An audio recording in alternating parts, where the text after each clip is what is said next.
Call the meeting to order. Please rise for the pledge. I pledge Allegiance to the flag of the United States of America and to the republic for which it stands, one nation under God, indivisible, with liberty and justice for all.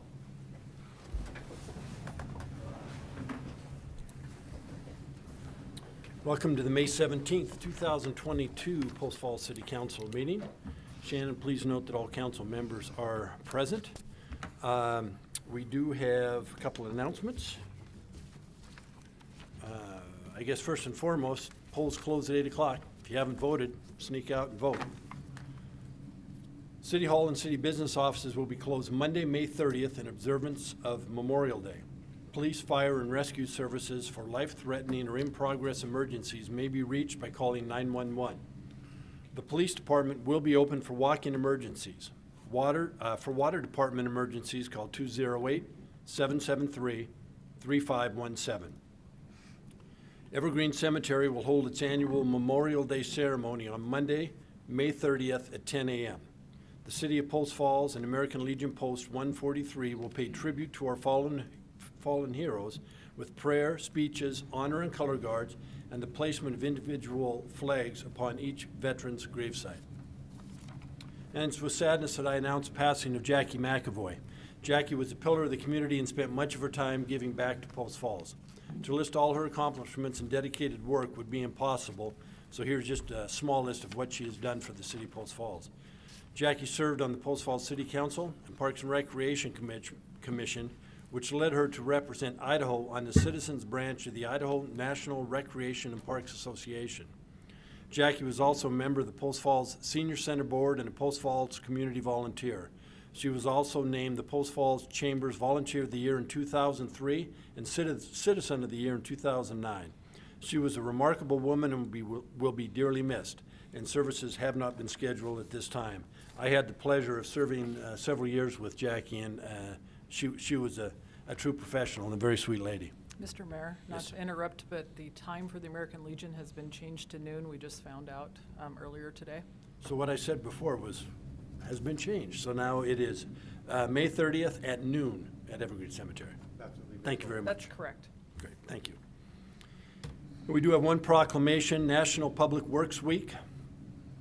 Whereas Public Works professionals focus on infrastructure, facilities, and services that are of vital importance to sustainable and resilient communities and to the public health, high quality of life, and well-being of the people of the City of Post Falls, Idaho. And whereas these infrastructures, facilities, and services could not be provided without the dedicated efforts of public works professionals who are employees at all levels of government and the private sector, responsible for protecting, rebuilding, and improving our nation's transportation, water supply, water treatment and solid waste systems, public buildings and other structures and facilities essential for our citizens. And whereas it is in the public interest for the citizens, civic leaders, and children in the City of Post Falls to gain knowledge of and to maintain an ongoing interest and understanding of the importance of public works and public works programs in their respective communities. And whereas the year 2022 marks the 62nd annual National Public Works Week sponsored by the American Public Works Association, be it now. Now therefore I, Ronald G. Jacobson, Mayor of the City of Post Falls, Idaho, do hereby proclaim the week May 15th through 21st, 2022 as National Public Works Week and call upon the people of Post Falls to join their fellow citizens in activities, events, and ceremonies designed to pay tribute to our public works professionals and to recognize the substantial contributions they make to protecting our national health, safety, and quality of life.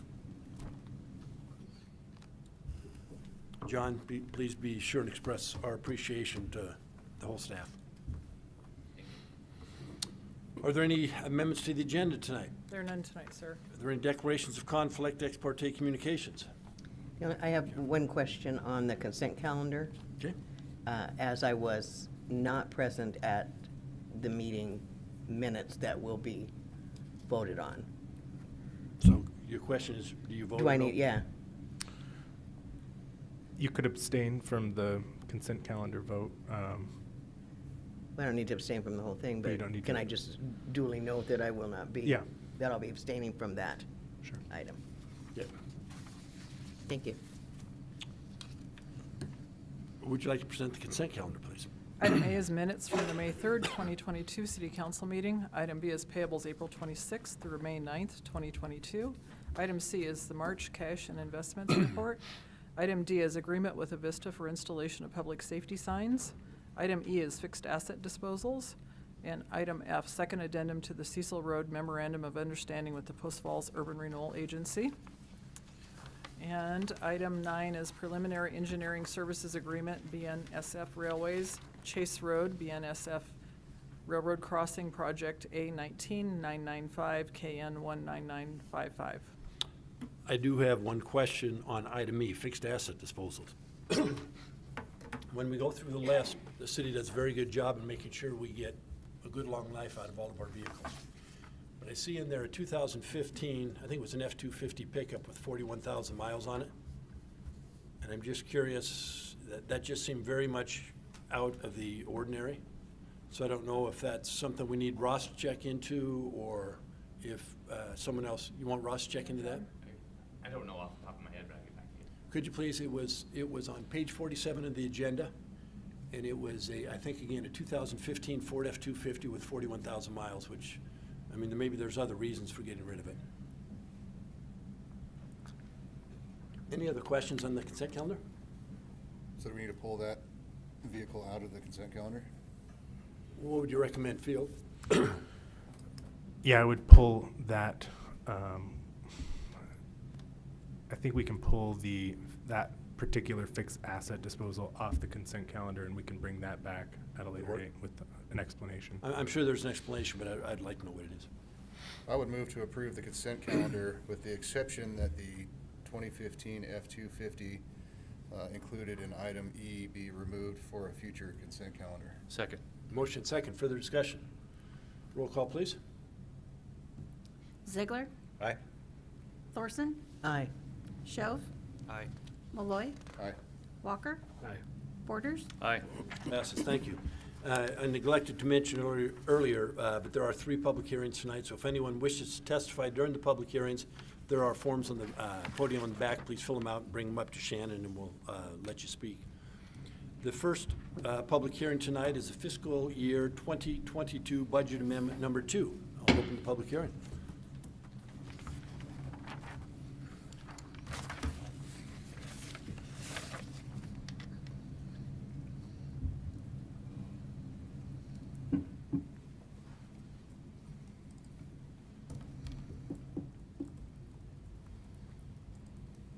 All right. Good evening, Mayor and Council. I violated my rule. I was not going to do a PowerPoint, but I thought, with the items that I have on here, I probably should, because it probably has some explanation of the line items and the amounts.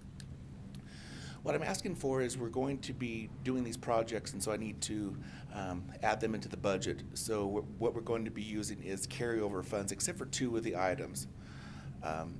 If we, first of all, look at the land acquisition in the collector fund, we're looking at $165,000 to purchase land. Update the Ponderosa lift station for $2 million. The Corbin lift station for $300,000. Bentley lift station for $115,000. Decommissioning of the Prairie Falls and Grayling for $367,000.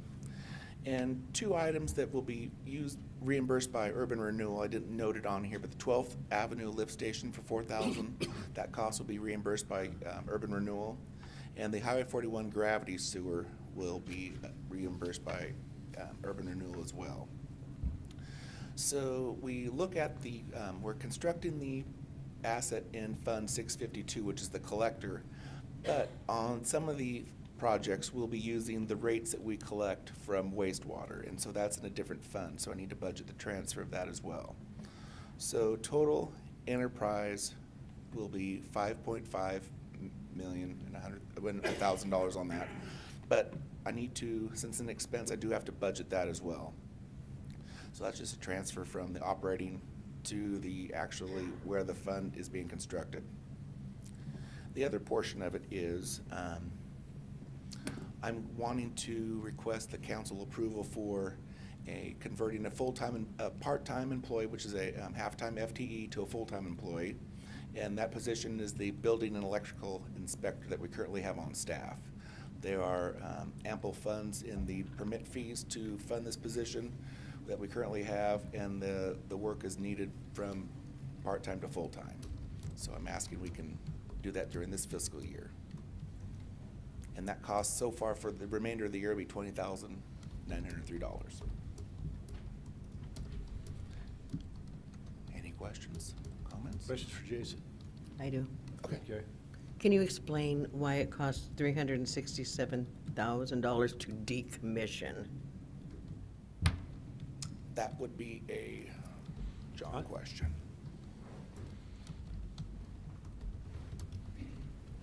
I truly don't know. Why that would be. Good evening, Mayor and Council. John Beecham, Public Works Director. To decommission a lift station, we have to construct gravity sewer past it. So you take the pipe that was feeding into the lift station and then build a gravity line to the next place downstream. And then it's actually very cheap to remove the lift station from the ground, but it's the pipe that connects it to the next thing that's expensive. Thank you, I knew it would make sense. You don't just put a closed sign on it.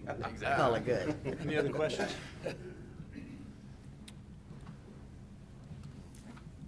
Entertain a motion. Oh, okay. Oh, I'm sorry, no, I wasn't. Excuse me, public hearing. Anyone wishing to speak? We have none. With that, you, I'm sure not going to rebut No rebuttal. that. I'll close the public hearing. I apologize. Council discussion. Reasonable and prudent. I would move for fiscal year 2022 budget amendment number 2 for approval. Second. Motion seconds. Further discussion. Roll call, please. Thorson, Aye. Shove, Aye. Malloy, Aye. Walker, Aye. Borders, Aye. Ziegler, Aye. Motion passes. Thanks, Jason. Thanks, John. Next public hearing tonight is the Morris annexation. With that, I will open the public hearing.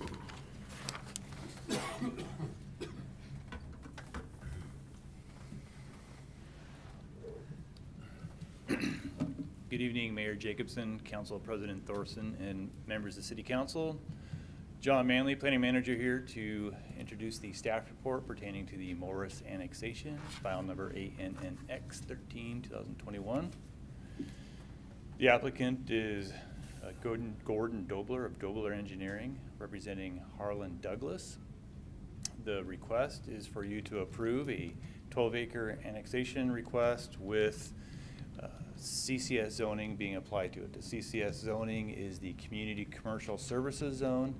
That's the typical zone you see along a lot of our corridors, be it Celtice Way, Mullen Avenue, and Highway 41. Location of this proposal is as you see here. It's just a bit north of the northwest corner of Prairie Avenue and Highway 41. The current land use would be a ag use in the county. There's no significant topology or vegetation matters that would encumber development. We do acknowledge, though, that this is over the Rathrum Prairie Aquifer. Water would be provided by the Ross Point Water District. That was in your staff report, the will serve letter, Exhibit A9, with sewer being provided by the City of Post Falls.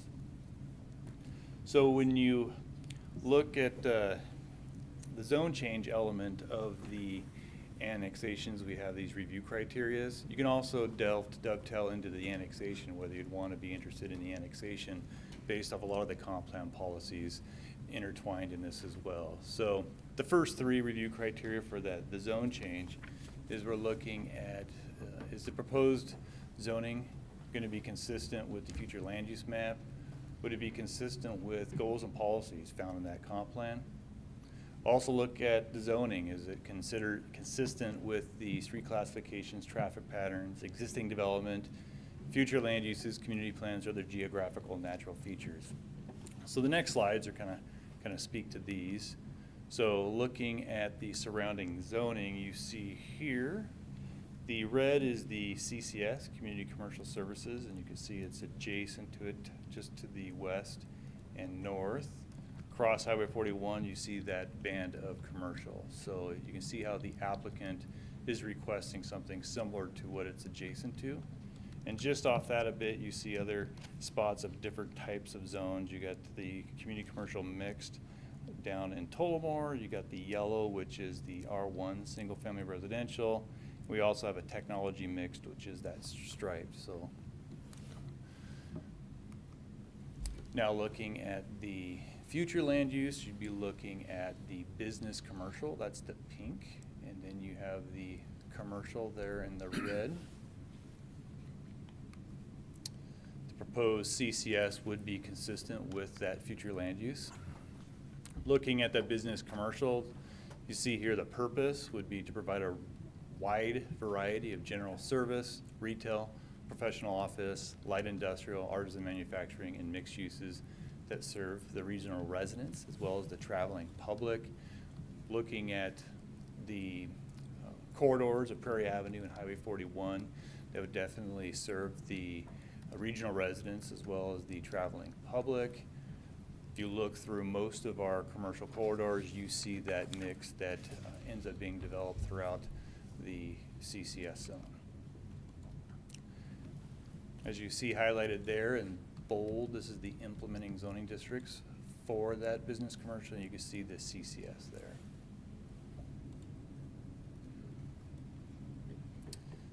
The focus area, that's how an element of the comprehensive plan is to look at the focus areas of different regions. This is in the 41 north focus area, so it's saying focus provisions for multifamily, commercial, and tech uses near higher classified roadways.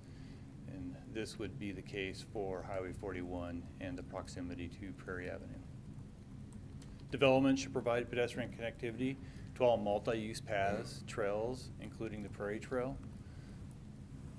You do have, I don't know if it's on this, but this shows it a little bit better. This here eventually is going to be the Prairie Trail running from the southeast to the northwest, and it is planned to cross Highway 41 with the planned trail system along 41 would allow development at some time to meet that element of the focus area. Looking at some of the goals and policies of the comp plan. Goal 1, grow and sustain a balanced, resilient economy for Post Falls, providing community prosperity and fiscal health. Goal 3, maintain and improve Post Falls small town scale, charm, and aesthetic beauty. 5, keep Post Falls neighborhoods safe, vital, and attractive. Plan for and establish types of quantities of land uses in Post Falls, supporting communities' needs and long-term sustainability. Goal 8, we're looking at preserving the natural resources, clean air, soils, river, and the aquifer. And then looking at Goal 12, maintaining long-term fiscal health. Some of these policies, I'm not going to read over all of them because they're going to touch into stuff I already stated. Here's policy 2. Brief comment on infrastructure and traffic patterns. You can see in the staff report commentary from the engineering division that the proposal would be compatible with those elements.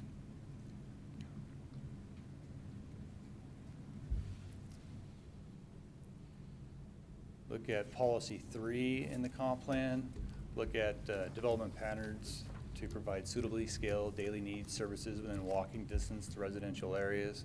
So you will have in time to the west and to the east, and there's that green portion of that Prairie Trail that will connect neighborhoods eventually to this area.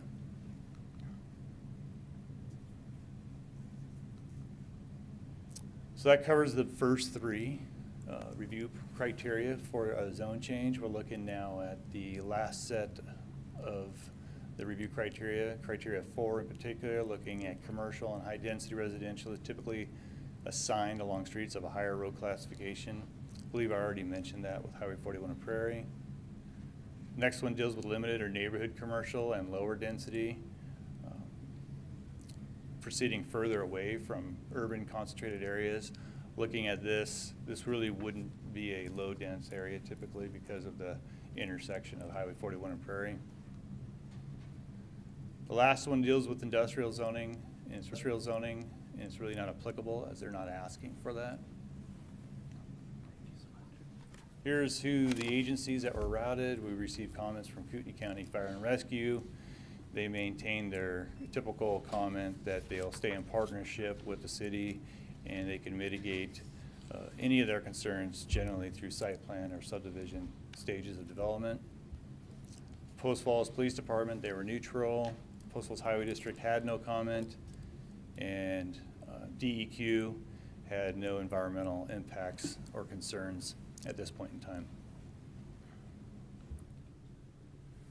It kind of just wraps up staff's overview of the staff report element. Any questions for me at this time? John, I do have one. On one scale, the one slide, you showed the Prairie Trail, and there was, right there, and you were talking about walkability. With the improvements of Highway 41, is there going to be a trail on the west side of the road that would connect to that trail? I believe that is it the east side that they're doing with it, and the west side they're doing with development? So, I'll restate that. So the east side will go with 41, and the west side, there would be a trail on the west side with development. Yeah, as this, the west side develops, you would get that linkage. Yeah, my concern is whatever, if it's approved and whatever goes in there, you talk about being able to access that trail. I want to make sure they do have the ability to access it. Any other questions, John, at this point? Thanks, sir. Right, thank you. Jen, people wishing to testify? Yes. The applicant. Oh, I'm sorry. You know, you'd think I'd been off for about 3 weeks. It's been a long day. I've been on Zoom meetings since 8 o'clock this morning, so bear with me is all I'm asking. Please come on up. I guess that's as good as anything. Name for the record, please. Sorry, I'm gonna get a slide up. That one was fine. Anything was fine. Gordon Dobler, Dobler Engineering, representing Harlan Douglas tonight. Thank you for your time, Mayor and members of the council. I will keep it short. There's, I think John did a good job. We talked about the zoning. The adjacent zoning is CC&S. Next to it is the TM zoning. That was done a while ago. Harlan has since purchased this property and intends to fold it into the larger development. He's actually purchased the property over to Cecil Road and has already submitted a preliminary, well, he hadn't submitted the plat, but we've had a preliminary pre-development meeting on a plat that would cover all the property from the highway to Cecil Road. So really, this is just an island that's going to be folded into that plat. That being said, all of the utilities will come from internal. The water from Ross Point will come from the extension of Charleville. The sewer will come from the extension of Charleville. Access to this property will come from internal circulation. There is an approved access that's being constructed with Highway 41 that was negotiated with the previous owners, but it's just a 30-foot wide access to the parcel because that's really the only access they had at the time. But when the subdivision goes, it'll be eliminated, and again, access will come internally. So this property really does need to be folded into that piece to the west in order to develop, and that, I believe, was the intent all along. Mr. Mayor, you asked about the extension of the Prairie Trail. That was involved in the discussion and noted by staff in the pre-development meeting for the subdivision that the developer would be responsible for it. But I should note that Burlington Northern has not vacated that railroad right-of-way yet, so that would need to happen prior to any construction. Also, extension of the trail up 41. There was a multitude of those kind of issues that will go with the plat that will provide for the development of this property. So I think that's it. It's matches the surrounding zoning, meets the future land use map. Provisions will be provided with the platting of the property to the west and the future improvements that would go with it. Any questions, Mr. Dobler? Go ahead. I have a question. Are there any plans in the residential part of this for providing local worker housing that's attainable and realistically affordable? So it's a good question, but it's a little early for that. So they've identified in the preliminary certain areas that would be residential, but that's about as far as we've got. But with that in mind, it wouldn't be single family, obviously. So Right. would be, residential that would be generally workforce housing. Thank you. Thanks, sir. Now, public wishing to testify.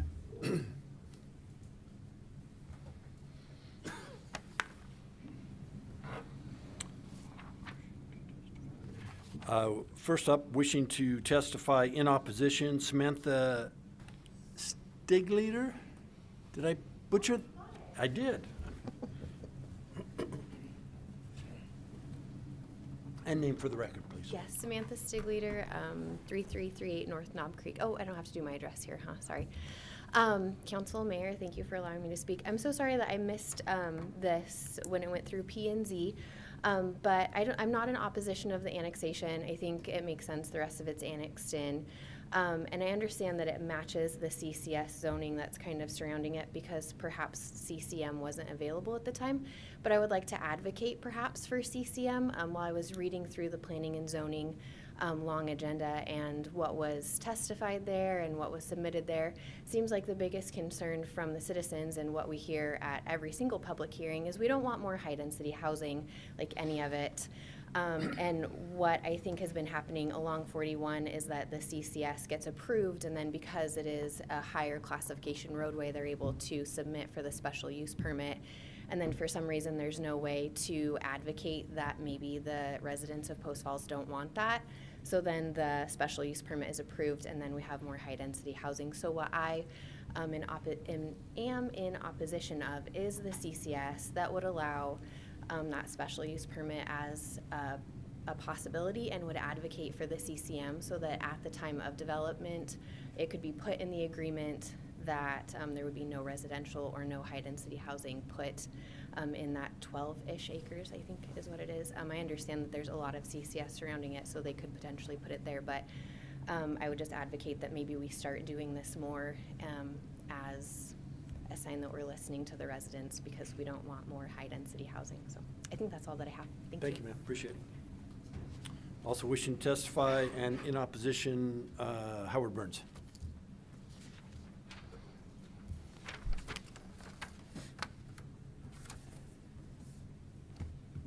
Howard Burns, I live in Post Falls. You have a lengthy letter in your staff report from me. At the very end of the staff report, they included it. I hope you all had a chance to read it. The questions that I asked have never been answered.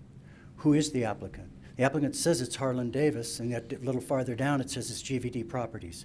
We know GVD Properties owns the property around this. If GVD is the applicant, then that's who should be applying, and he should be telling us about what he's planning for the tech park.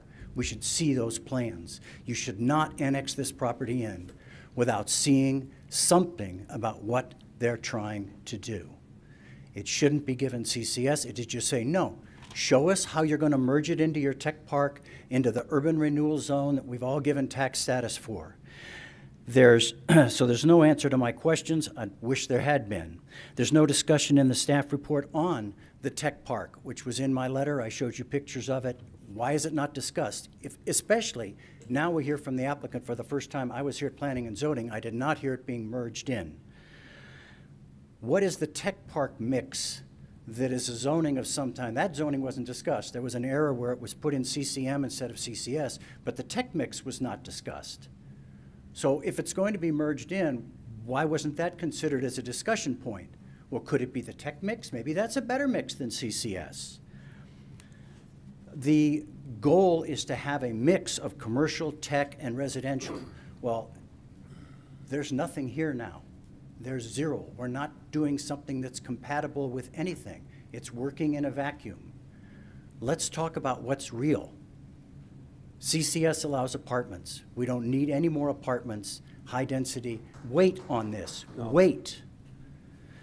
There is other things that aren't shown, and I guess that's one of the things I find greatly distressing, is that every meeting that happens here, you are not given information about what else is on the agenda coming up. Maybe you see it, I don't know.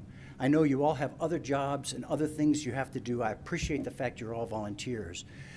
But there's another big piece of property coming in front of you that's on that map that doesn't even show right now. Another big, big chunk of property. That should be a part of your discussion. You can't do the city piecemeal. You just can't. You need to look at the big picture. And then last but not least, when it's annexed into the city, and I hope it's not tonight, I hope you wait, you continue it, get us some more answers. You should show how the roadways work to get people off of Highway 41, access to this property, and the nursery. There should be conditioned upon reciprocal access with the nursery, because that whole corner's very traffic bound and will get more so as time goes on. There needs to have traffic flow around through that. Over to Cecil, all of it needs to work together. Even though the guy with the nursery is not in the city yet, clearly, if we all let every island in, he's going to be, or she's going to be, whoever that is, there should be reciprocal access requirement. If you have to annex it today, I would beg you to condition it to have no residential. Thank you. Thank you. And just for the record, correct me if I'm wrong, but I believe you said Harlan Davis. It's Harlan Douglas, but I believe Harlan has purchased the property from Jerry Dicker. So, and I'm just explaining. You said it shows GVD and Harlan Douglas. Harlan Douglas does own the tech park as well.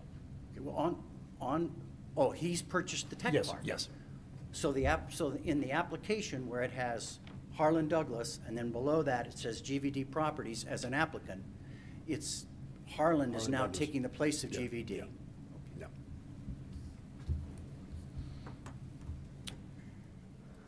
Mr. Dober, would you care to rebut?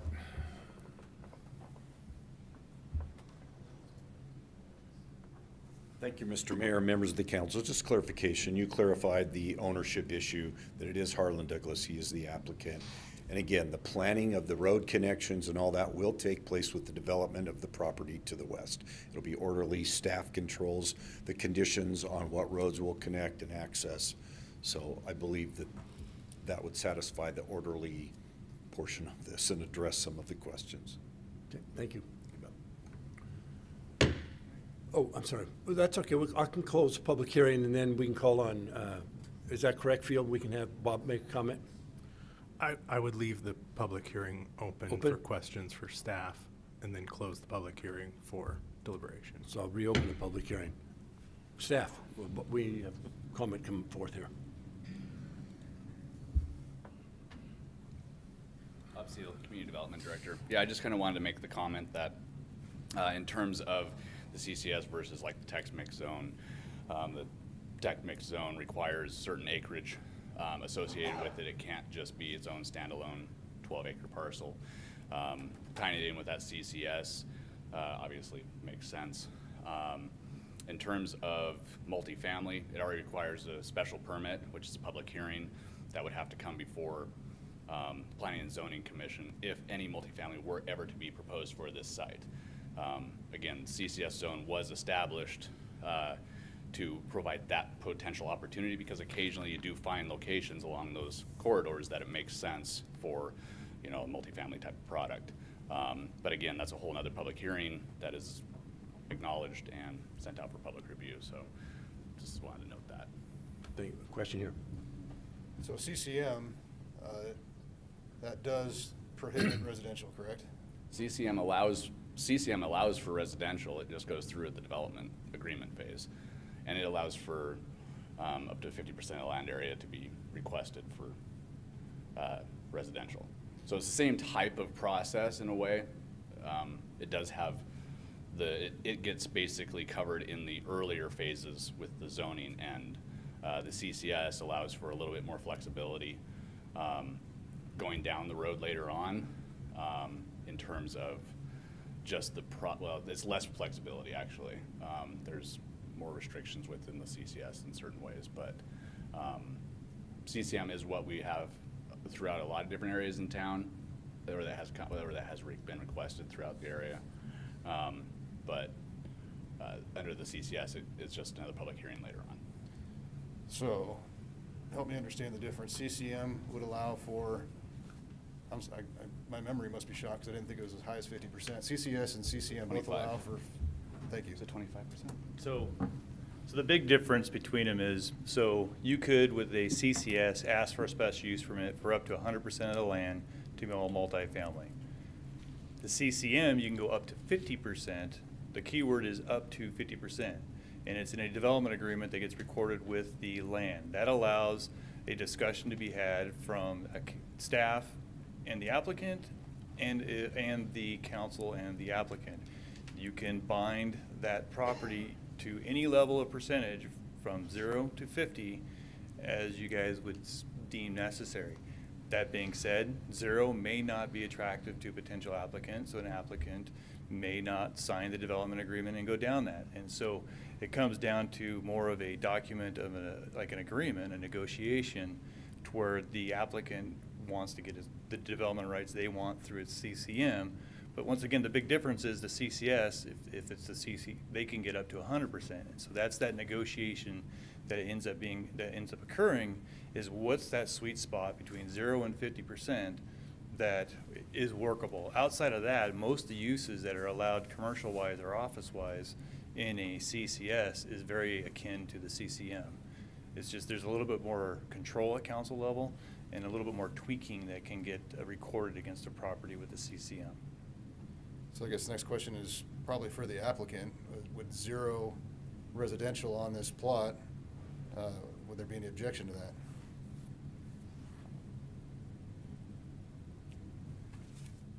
I can't speak for the applicant. Can the applicant answer the question? Or?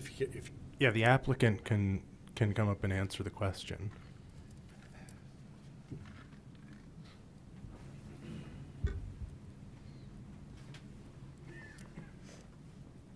Then I'll have a follow-up question, so. Okay.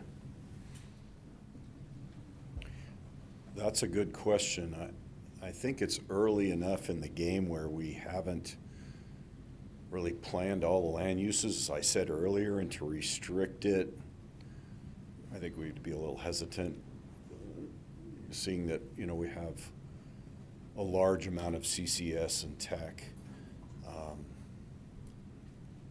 I mean, I could say we don't really foresee residential there, but I would be a little hesitant to limit what we could do on that 12 acres and to restrict it completely at this point.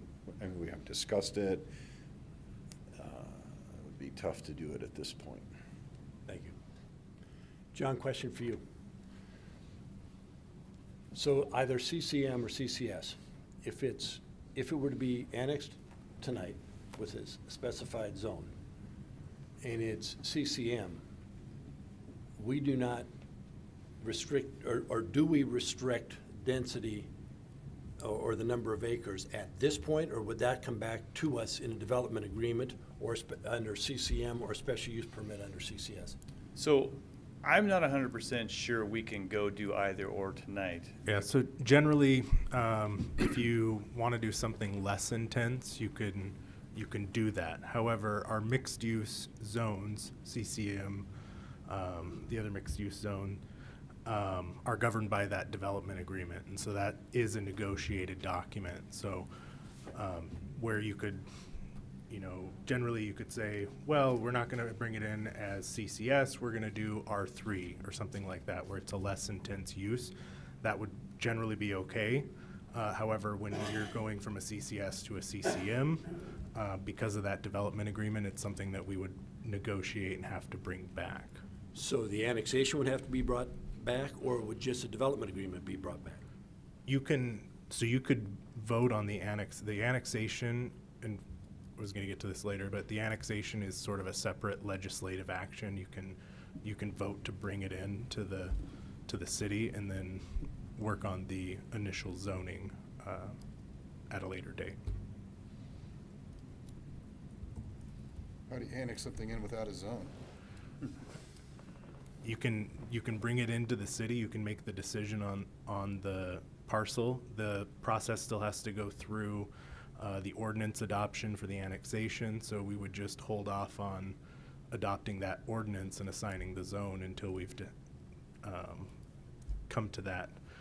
Also, the applicant has to sign off on it.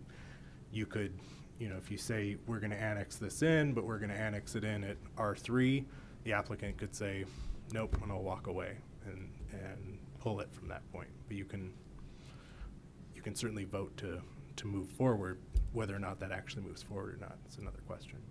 That's my thought was, if we're talking about an annexation, and let's say we're talking about CCM and CCS, in both cases, it's got to come back before council. Would it not? Or would the development agreement come back before council? The development agreement would have to come back before council. The CCS is on for tonight, so. Right, but the special use permit would have to come back before council. A special use permit would have to go back through P&Z, and then could be appealable to council. Appealable to council, okay. So we would lose control over CCS. Yep. We being the council. Right, but Got it. it's under the zoning code. Right? Okay. It has the controls of the CCS. Okay. John, did you have did you say you had another It question? kind of sorted itself out where I was Okay. going with it through that Okay. discussion.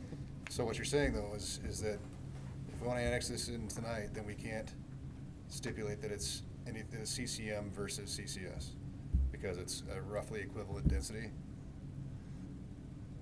You could vote on the CCS if you wanted to do if you wanted to do CCM, because it's not that sort of step down in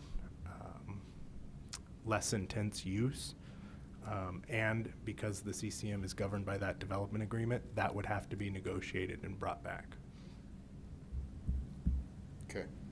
So we'd put basically the annexation, there'd be more work on staff, which is all good, but if you wanted to go the CCM route and approve the annexation, you would make the decision on the annexation. We then, as staff, would then work with the applicant on what that development agreement would look like, and then that would come back before you for review to find out if the flavor of the water is good or not. And so, and if it, like the legal counsel said, if it never became good on either side, then the annexation would then die because nobody would want to sign it on either side. Phil, is this discussion all okay under the public hearing, or should we need to close it out now and This discussion is okay. under public hearing? Okay. Yeah. I just didn't know if it should be under. Yeah, once, because it's still questions for Okay. staff. Once we're out of that, then it'll go to deliberation. Okay. Okay, so I know we haven't gone all the way we need to go, but if a motion were made to approve this annexation as a CCM, is it, Well, he's saying we can't do the CCM today. yeah, so, yeah, okay. But we're, under our new, sorry, that got really loud for a second. Under the new sort of deliberation, we're going to basically take up the annexation motion first, have you discuss just the annexation on its own, whether or not the property should be annexed.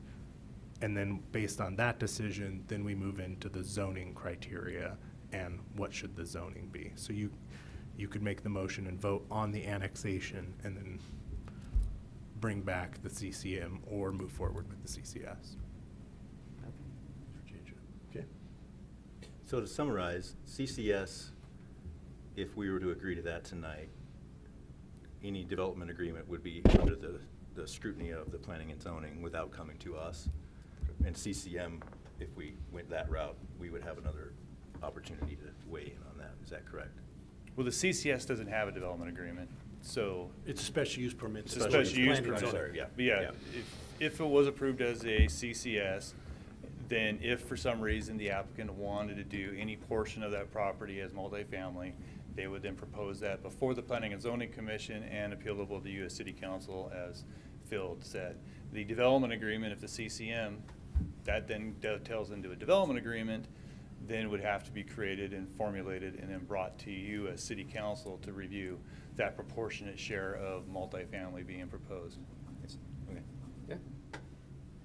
All right. Thank you. And just as kind of like a follow-up on that, I mean, it was designated from the city council. The city council did determine that special use permits should be designated to the Understand. planning and zoning commission. Understand it. to take. Yeah. Ron, one more question.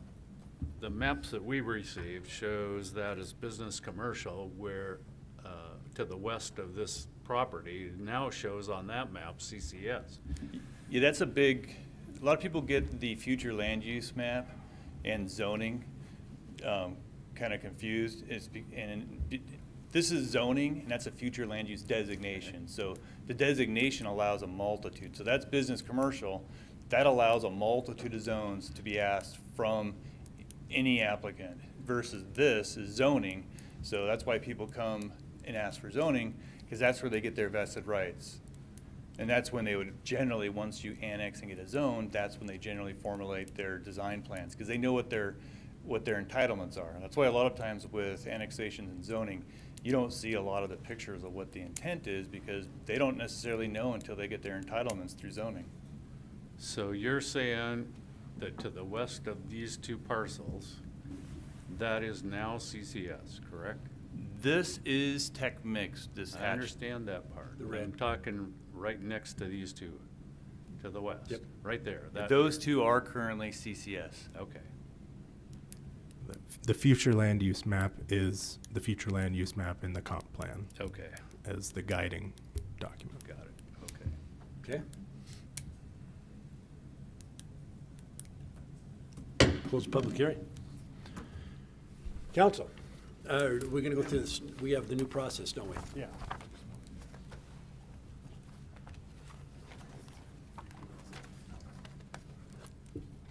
Cheat sheet.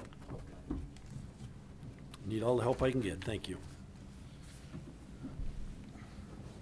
We've changed the procedure, how we go through this, so bear with us on this.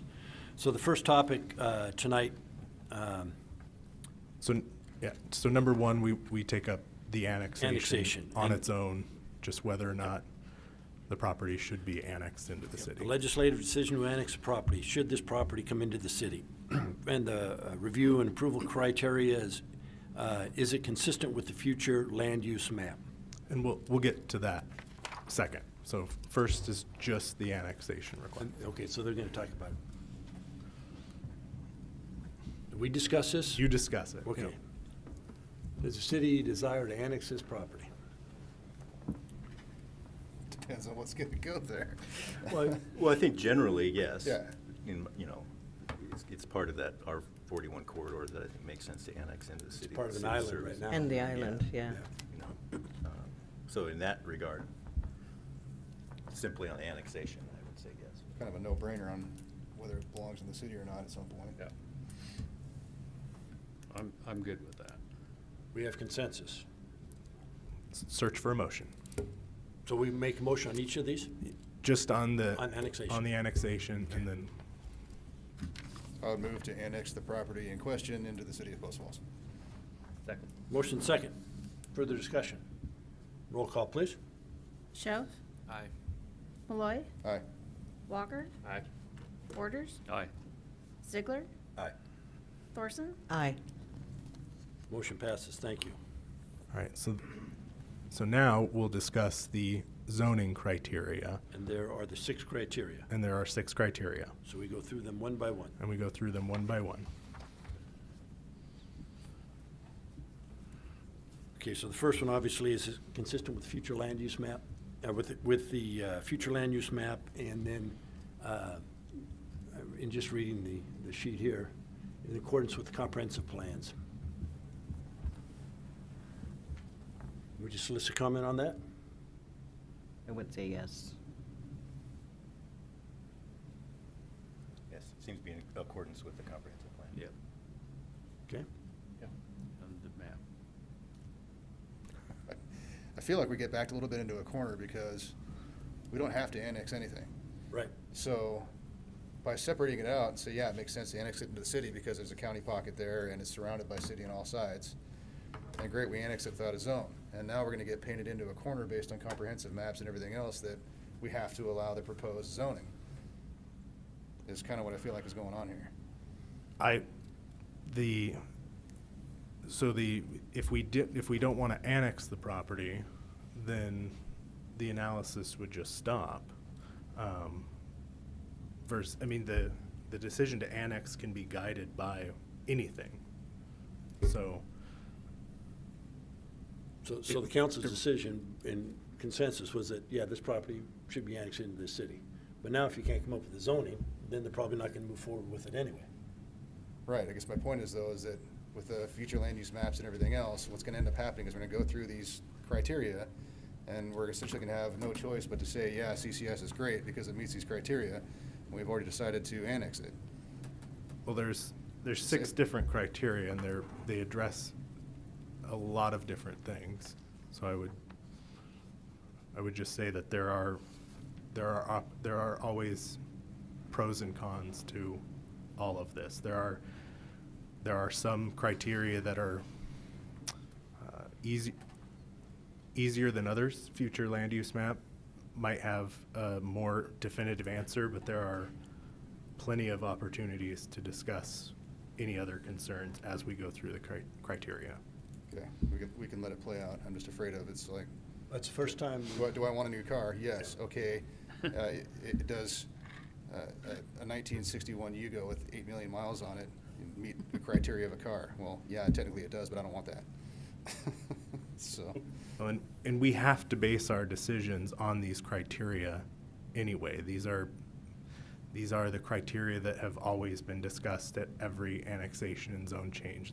These are the criteria that you've considered time and time again. We are just breaking it out into digestible pieces. And it's the first time we're going under the new format the P&Z has been using, so I agree. Let's see how it plays out. Okay. So the first one was, is it consistent with the future land use map? Yes. Yes. Everybody concurs on that? And then, is it consistent with goals and policies found in the comprehensive plan? And we had staff input on that. What was the staff's input was, I believe in the staff report. Yeah, we just stated the facts within the comprehensive plan, within the staff report. So can you bring up the goals and policies for us while we're discussing it?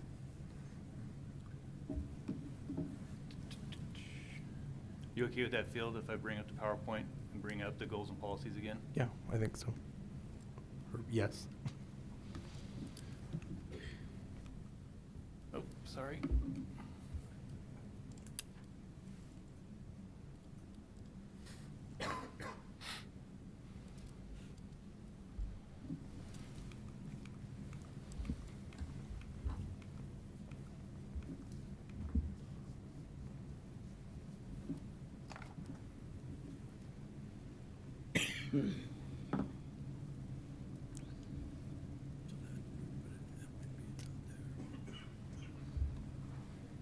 So I'll walk us through these, I guess, Mr. Mayor.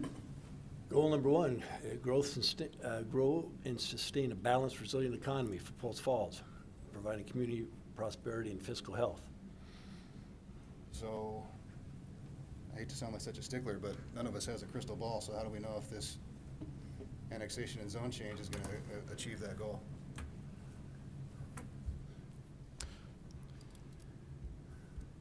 I'm gonna have to agree with you on that.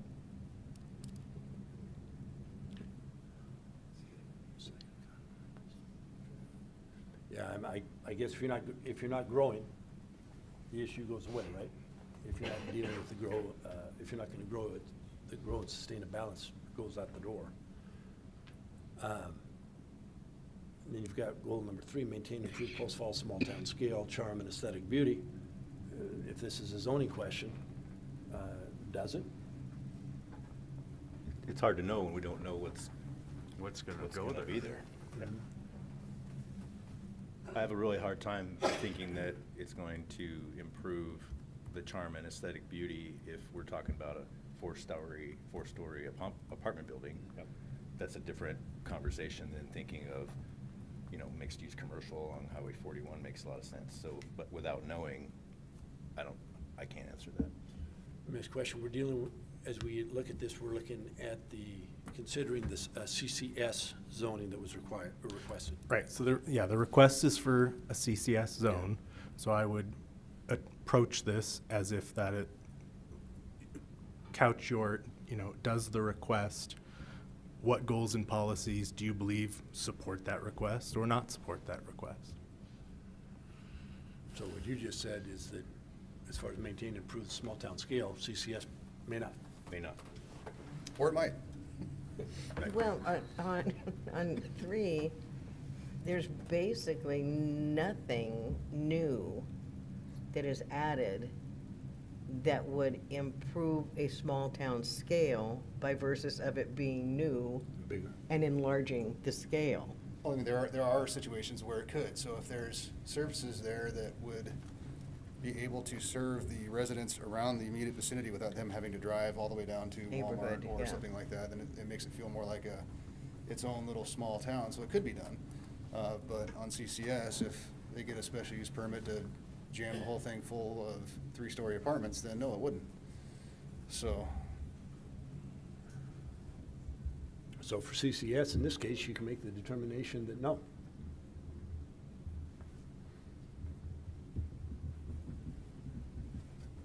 the determination is it depends. Yeah, and that's the challenge. You're talking about an unknown at this point.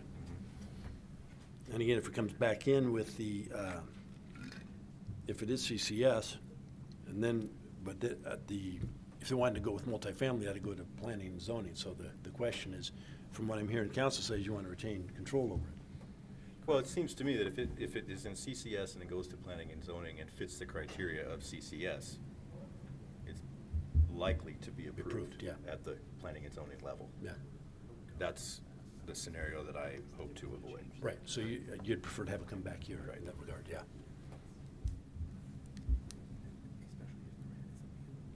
Goal 5, keep neighborhoods safe, vital, and attractive. I mean, attractive is subjective. Yeah. I don't think CCS would be a harm to Goal 5. Okay. I think safety, though, is an issue for me. A 30-foot access out onto Highway 41 is not a safe environment. I don't care how we cut it, what goes in there. When you're driving 45 minimum or 55 miles an hour down Highway 41, that's, to me, is not a safe environment. That's been taken out though, right? No, that's still there until such times they have some other access through the property, which talks about a backage road in all the information that we've received, which has never been discussed so far today. And where does that backage road run? Because that's gonna access onto Prairie Avenue somewhere. And that's gonna create traffic issues, but it's also gonna create crossing issues. The trail that's talked about on the west side is gonna be done by the developers in increments as the properties are developed, so there's not gonna be a consistent trail there for a period of time. To me, safety is a big issue here. Mr. Paulus, on Highway 41 improvement, I can ask him a question, can I? Yeah, to go back to this. I don't want to have to reopen the public hearing if I don't. No. Okay. Good. Yeah. So with Highway 41 improvements, and Mr. Borders just talked about that 30-foot easement, is that still allowed with the improvements made to Highway 41? City staff, when they went to develop that property, would require that that they have an access going to the backage road system, which in this case would be Charleville Road, which is a quarter-mile west of State Highway 41. We, based upon Prairie Avenue's classification, would not be seeing driveway approaches or especially road approaches onto Prairie Avenue between Charleville and State Highway 41. That would also be discouraged via the KMPO Critical Arterial Corridor plan. Our master planning and within our impact fees identifies that Charleville Road and Prairie Avenue is going to be having a future either traffic signal or roundabout at that location. What about the 30-foot access off of 41? That's what I was As was mentioned in the public hearing by Mr. Manley, that 30-foot access goes away when the site gets developed. Okay. So as long as that goes away That eliminates that. before development, that eliminates the safety concern. But On again, 41. But again, that goes away, but there is no other roadway getting in there at this present time. So if we're talking about just those two parcels, there's no access to those. But I think he just said they would have to have the access before it would be developed. I understand that, but what I'm saying is because there's property between these two parcels that are shown on this map, and Charleville Road, we aren't talking about those parcels. We're talking about these two, which means there's no access other than Highway 41 currently. So staff would not be proceeding forward with the development of that property until they have an access from the quarter-mile backage road. Because as you stated, it's a safety issue that you cannot provide a safe access point onto Highway 41 based upon that 30-foot access. That 30-foot access works for what's on that land today, Correct. not for any type of commercial development. So it couldn't be done till they had that access. Okay. So those three items went back to criteria number 2, consistent with goals and policies found. We've got more goals and policies here. Oh, there's 3 more. Okay, sorry about that. Goal 7, plan for and establish types and quantities of land uses in Post Falls supporting community needs and the city's long-term sustainability. I think that's a yes. The city needs more commercial and needs more residential. Yeah, I would tend to agree. You know, you hear you need more residential, and then you hear folks say we don't need any more, and that's a balancing act. Other thoughts on that? Protect and maintain Post Falls natural resources, including clean air, soils, minimize, I don't know if that's, I don't know how any development plan protects and maintains an open field generally. I mean, I know there's some structures on there, but they go into, to me, if they go into sewer, if they sewer that property, that protects the aquifer, Sure. et cetera, yeah. Minimizing light and noise pollution. There's already so much light and noise pollution there Yeah. anyway. And then it goes back to the question that Mr. Malay said, how do we know if it's going to maintain the city of Post Falls' long-term fiscal health?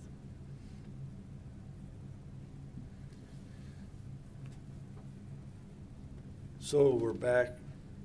Now we're on policies. Policies. Maintain enhanced community levels of service, foster long-term fiscal health, maintain enhanced resident quality of life, promote compatible, well-designed development, implement goals and policies of the comprehensive plan, related master plans and/or facility plans. Again, it seems like most of those are crystal ball questions again.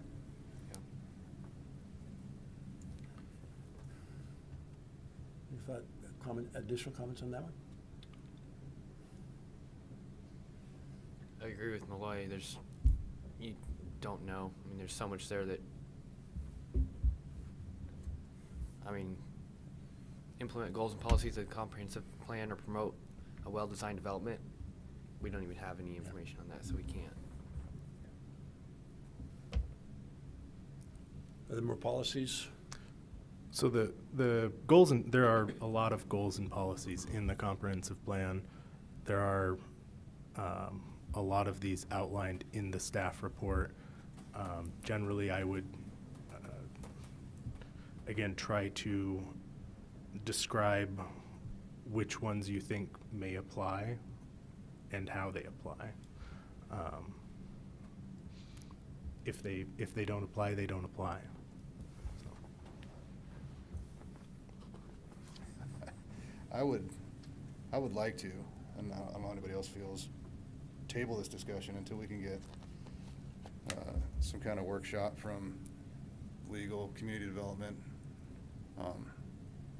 on how we're supposed to calibrate our crystal balls. Maybe get some more detail on the potential development from engineering and the applicant so we can make a better decision. Because right now, I don't see how we're supposed to be able to make a decision on some of these goals and policies when we really don't have any idea what's going in there. I was thinking the same thing, because what we've got is a new procedure. I know P&Z has used it, and I think they've used it effectively, but it's new to us. And as we look at these, and I'm in the same boat, and I'm looking at everyone up here, we're saying, we don't really know. So is there the opportunity, the public hearing has been closed, is there an opportunity for us to table this particular discussion? Now, we made the decision that the property should be annexed. Do we table the whole thing at this point? You would table the whole thing at this point. And then I would, Point I would- of clarification on that, you already said that we could decide on the annexation and do the zoning later. right, so so the annexation was voted on, but we still have to come up with a zone, because as you said, we can't just annex on zone So we can't property. actually separate the two. Well, we can separate the motions, but collectively, the application is the same. So the finished application can't move forward without both pieces, if that makes sense. Just a general comment on this particular annexation request. It seems premature to look at this block of property when the access off Charleville and the other large tech part hasn't been developed as far as the access to the backside of this. It just seems like we're trying to bring this in out of order, I guess, with the rest of the development. Well, but again, bear in mind that they're not gonna work on the access point to it, and that if it's not gonna be annexed and brought in. So you've got to have the property annexed into the city, at which point then they'll go back and, on the development side, and determine what the access points will be. And as Mr. Paula said, staff would not move it forward until those criteria were met. So point of clarification, it's the same owner Right. as the other parcel, so Right. they will master plan it as. Yeah. But I feel like we're just kind of floundering with this new process and what council's supposed to take into consideration. So I would support tabling this item to a future date, and then see if we can schedule a workshop to go over the different criteria. I know Mr. Wilson gave us some information at the last meeting, but I think more hands-on exposure would be good. And I want to be sure too, and I want to be fair to the proponent, because I understand wanting to have some surety of what they can do by right before they sink a whole bunch of time, money, resources into a plan that may or may not be allowed. So Correct. I want to make sure we're doing right by the applicant as well as the citizens who gave comment tonight, so. And to follow up, you're not going to see a development plan if they don't know what zone they can develop under. And I haven't felt this dumb in a long time with this new policy, so I apologize to everybody. Yeah, it's a different one, so again, we all apologize. It's a new one for us. Carrie, you had a comment? Yeah, well, that was my observation, is many of these questions to answer, aesthetics and all of that, we have no idea. Because at this point in an annexation, they're not coming in with the big, beautiful renderings of what it's going to look like. And so, yeah, I think a workshop to clarify, we just cannot have an opinion that makes any sense at this point on some of those policies. And so I would make a move to Hang on one second, just see it there. make a move. Make a move.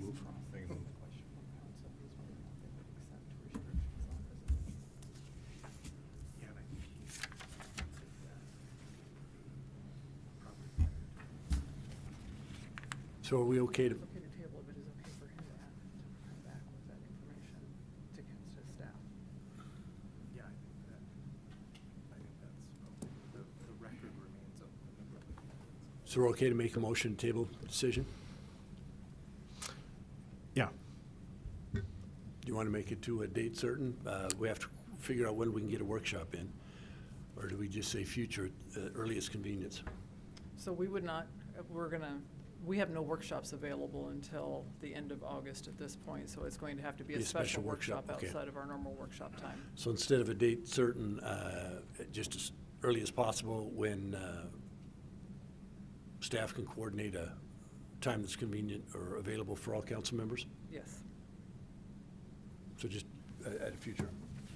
I would move to table the Morris annexation ANX-0013-2022 until such time as a special workshop can be held with city staff and the members of council, clarifying how the decision-making process shall go with the new policy.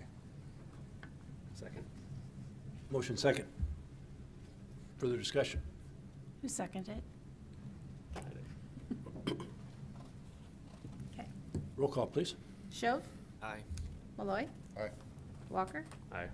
Borders. Aye. Ziegler. Aye. Thorson. Aye. Motion passes. I just wonder if we're going to run into the same situation on the next annexation request. Thinking so. I mean, honestly, yes, I believe you will. I think we go through the public hearing process As scheduled? as scheduled, but you have the same procedure behind that, so you're likely to have the same motion, would be my Yeah. guess. In this case, council, if they think that zoning is appropriate, they may be Right, you able to say- wouldn't have okay. that. So we'll proceed with that. So next item on the agenda is Wellspring annexation, and with that, I'll open that public hearing. Laura?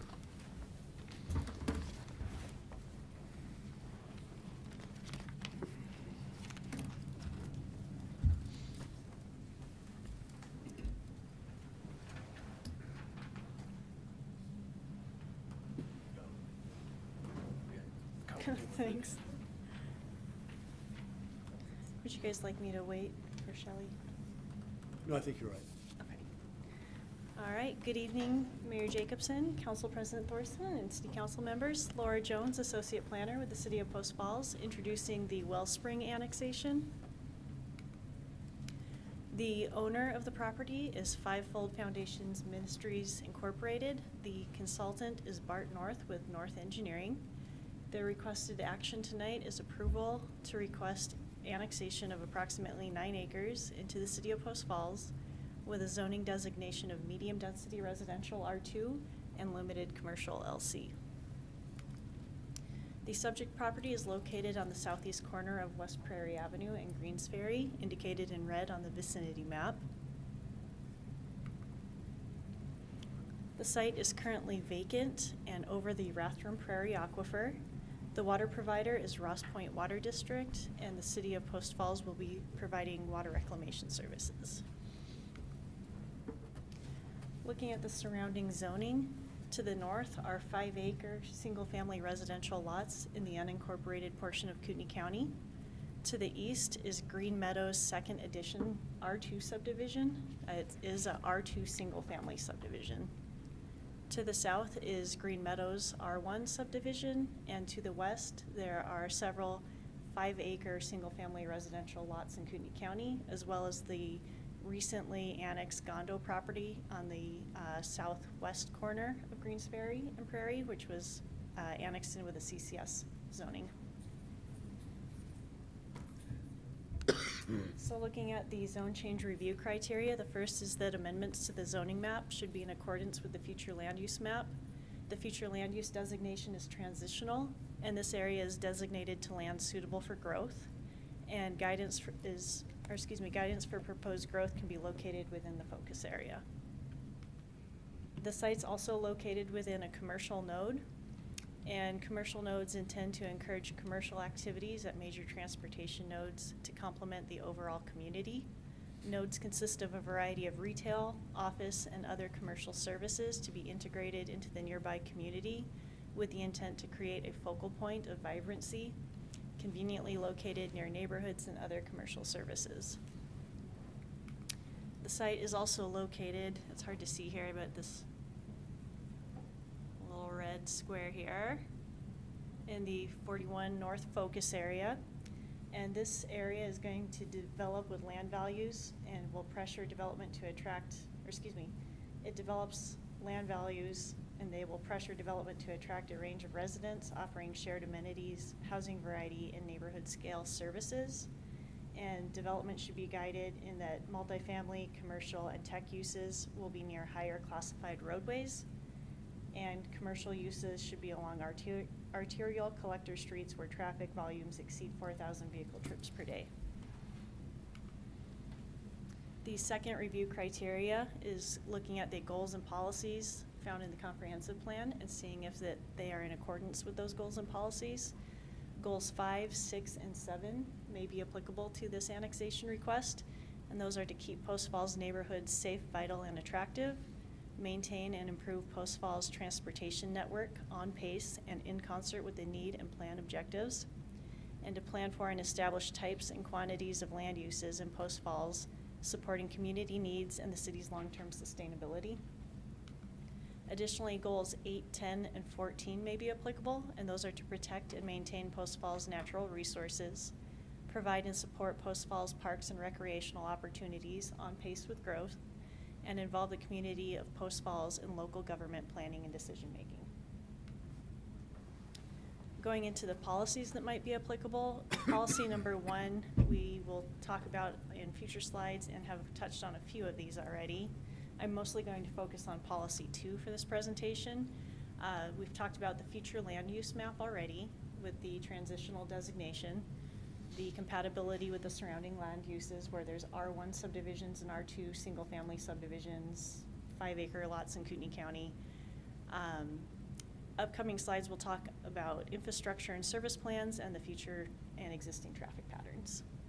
So looking at that infrastructure and service plan, as previously mentioned, the City of Post Falls will provide wastewater reclamation service, and we have the capacity and willingness to serve the site. Ross Point Water District will be the water purveyor, and the applicant has provided a will-serve letter saying that Ross Point has the capacity and willingness to serve the site. Looking at additional policies 3, 15, and 24, those include encouraging development patterns that provide suitably scaled daily needs and services within walking distance of residential areas, ensuring that adequate land is available for future housing needs, and to plan for and protect transportation corridors from encroachment and preserve adequate rights-of-way for future corridors, including utility facilities. Looking at zone change criteria 3 is that zoning is assigned following consideration of such items as street classification, traffic patterns, existing development, future land uses, community plans, and geographic or natural features. Again, we've talked on a couple of these streets and traffic I will be getting to shortly, but just to reiterate, this is over the Rattler Prairie Aquifer as being the major geographic or natural feature. The next zone change review criteria is that commercial and high-density residential zoning is typically assigned along streets with higher road classification. Prairie Avenue is a principal arterial, and Greensferry is a minor arterial. With these two higher road classifications, the development should not negatively impact this transportation network. The next zone change review criteria is that limited or neighborhood commercial and lower density residential zoning is typically assigned for properties as they proceed further away from the higher intensity urban activity areas. On this map you can see that Saltese and Mullen, Spokane Street, and Highway 41 are primarily our areas with high intensity urban activity. The areas in pink are areas that are starting to develop with more intense activities and more commercial uses. Again, the property in question is right here on Prairie and Greensferry, and that area is starting to develop. We saw the Gondo annexation to the west that is CCS, and it is within that commercial node, so that we are expecting that to develop a little more with some of those commercial higher intensity activities. The next zone change review criteria is that industrial zoning is typically assigned for properties with sufficient access to major transportation routes and may be situated away from residential zoning. No industrial properties in the area, and this is not an industrial zoning request, so this is not applicable. They have gone before planning and zoning and have been approved for the subdivision contingent on the annexation. The Lot 1 highlighted in red is the area that is designated to be limited commercial in zoning, and the remainder of the lots, there's 24 residential lots there that would be R2. Do you guys have any questions on this slide? Okay. Questions on this one?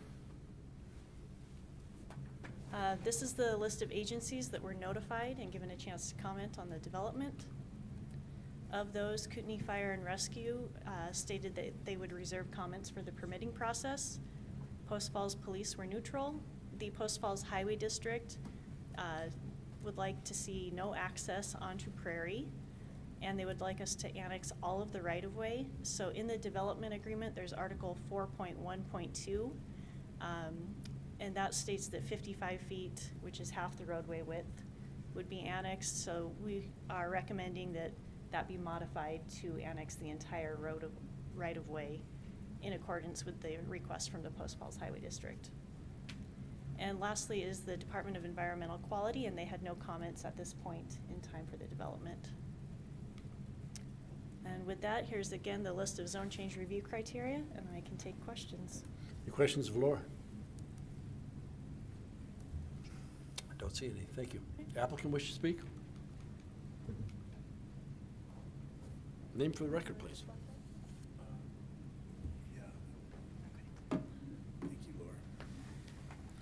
Good evening, Council.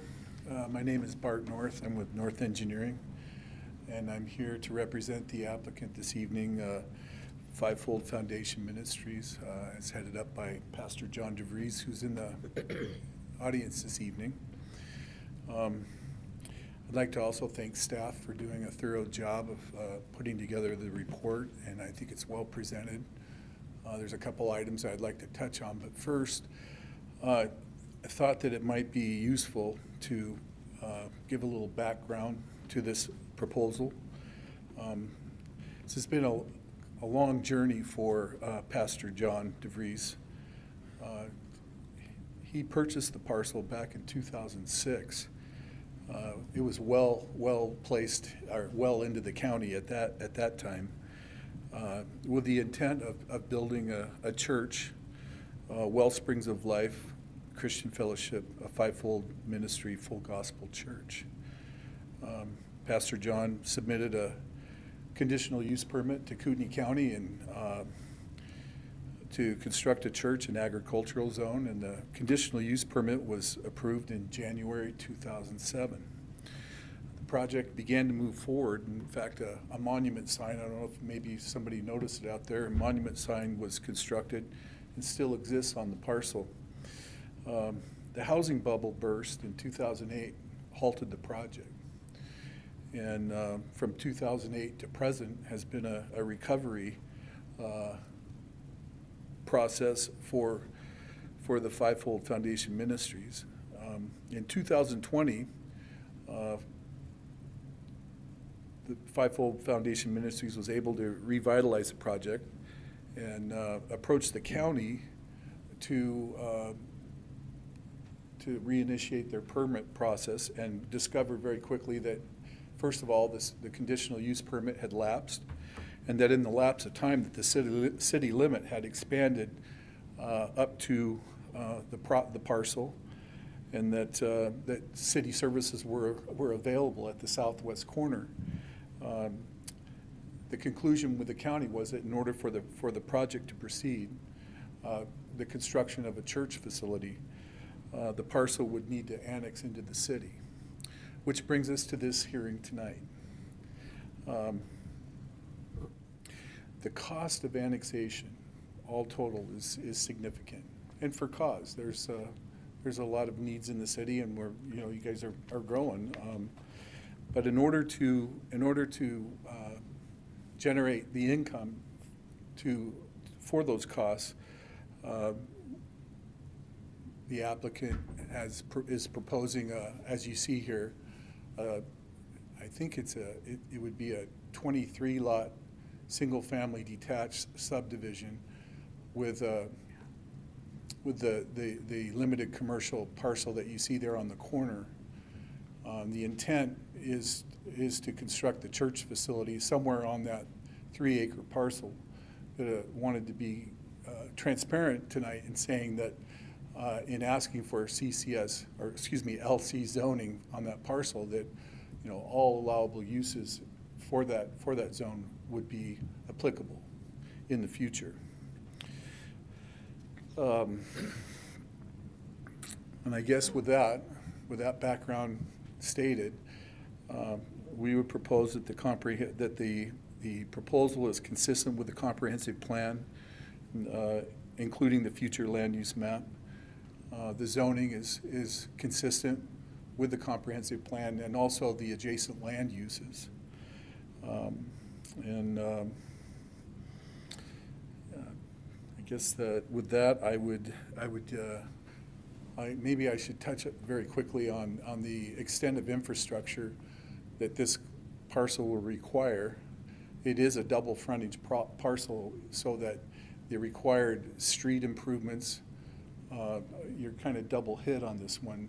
it costs some more, but this project it will be extending city sewer up to, from where it exists at Greensferry up to Prairie Avenue.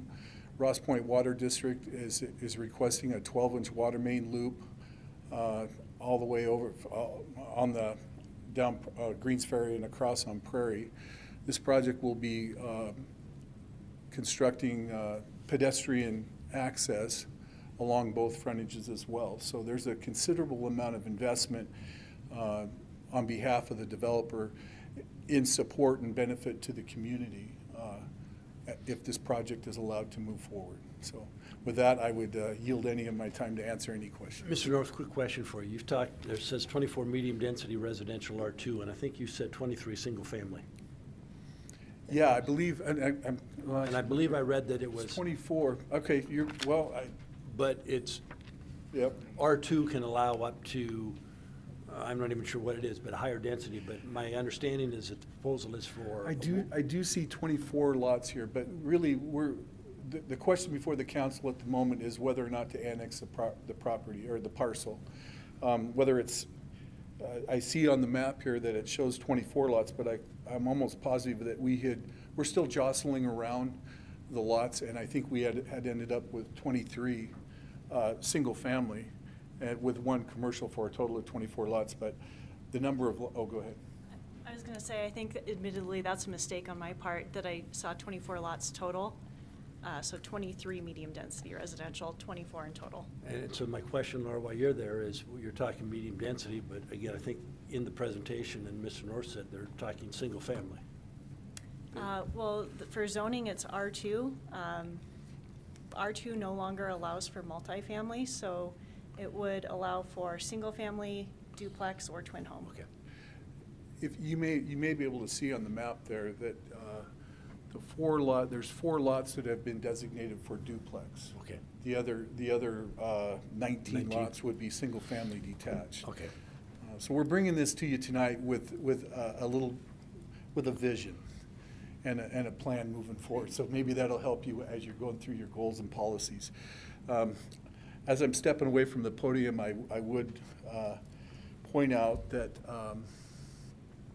Post Falls Highway District indicated that they wanted no access onto Prairie Avenue. Being that this is, Lot 1 is a commercial lot, we would ask, we propose that there be a right-in, right-out approach allowed onto Greensferry Road and also Prairie Avenue. That would not impact the traffic flow patterns. Excuse me, Smith. Howard, I'm sorry, you're really coming through up here. So, thank you. Sorry, Mr. North, go ahead. No, and it's a pretty critical part of making this, bringing this this corner into its intended use, which is a community services node. Okay. Any other questions, Mr. North? I do have one question. You said a right-in, right-out only on Greensferry and Prairie? Yes, sir. So we'd have to, do I understand correctly that traffic coming west on Prairie would have to pull a U-turn to get in? Well, no, they wouldn't pull a U-turn on Prairie, I guarantee you that. That's something I would do. No, just kidding. No, they would take a left. They would take a left onto Greensferry, and then pull in that way. We're also, of course, we're still in the conceptual stages, but we also are proposing an approach off of Salvation. That's the cul-de-sac road that you see there off of Greensferry. So they would have the opportunity to pull in and access that parcel from the south also. Those are details that we would be working out with staff through the site plan review approval process. Okay. Thank you. Thank you. Anyone wishing to testify? We have none. So there'd be no rebuttal. I would close the public hearing. So the quick question I have, though, is we've got 2 zones, correct? Correct. Okay, so I just want to make sure. It'll be interesting. I think if we read through these and I've got a bit of a change that might help things a Okay. little bit. I think the hangup was the vote sort of on the annexation ahead of time. Perhaps if we just sort of take the first question as sort of the first review criteria and then work through the right review criteria, that will help inform that first discussion a little bit better. As far as the annexation? As far as the annexation, perhaps going through the review criteria will help inform the decision to annex. And that might help. And then at the end, we can just divide that into two motions at the end of deliberations, if that helps. That would help. So, first of all, We're still doing this field. Yeah, so I would just treat this as the first sort of question, kind of. Okay, gotcha. To move forward, and then, but we won't take the motion or anything Gotcha. like that. Gotcha. If that makes sense. council, city desire to annex this piece of property in the city. Well, the good news on this one is the crystal ball's a lot clearer, I think, for everybody. Yeah. There is a plan, although we gotta recognize that tomorrow the proponent could sell the property to somebody else entirely, but limited commercial and R2 as zones are way less squishy than CCS is in terms of what's allowable there by special use permit or site plan or anything else. So even if this plan that we just saw completely goes away, there's still that corner that's gonna be limited commercial, that spills out very clearly what can be there. And R2 very clearly spills out what can be there, which is not three-story apartments, it's not, it's very predictable. So I think this one is. And it fits in well with the fact that you've got property on the east and the south annexed in, and parcel directly to the west already annexed. It's almost another island. Yeah. And it kind of fits perfect actually with the commercial node that's drawn out in the comprehensive plan. So this one I feel a whole lot better, more comfortable with. Council, is it? So. I agree. We know what we're talking about, looking at on this. I agree with that, I agree. Carry a nod? Thank you. You know, you confuse me when I see these slides change and there's no one here and feel it. Anyway, or John was, I guess. So, under the review criteria, is it consistent with the future land map? Yes. Yes. Yes, okay. And do we need to state specifics on that? So it would be good to say it's in a transitional zone, and this fits that zone, if that kind of helps that. I don't want to put words in anybody's mouth, but again, the idea behind this procedure is to get those sort of clarifying points for each review criteria, because that's what staff has to rely on when they draft your decision, which comes back before. And that's not, are we going to make a motion on each one of these? Nope. So with that. Just kind of quick, should be a fairly quick, or Is council in agreement that this is, it meets it in that it's in a transition zone? Yeah, and it's also part of the commercial node. Yeah. Which is commercial on all four corners of that intersection, so this fits perfectly. Are we okay? Yep. Good, thank you. Amendments to the zoning map should be in accordance with the goals and policies found in the Post Falls Comprehensive Plan. We saw some of the policies up there, and it's talking about the sustainability. You know, there are several criteria up there. And again, I think if we look at this one, we look at what's to the east and to the south.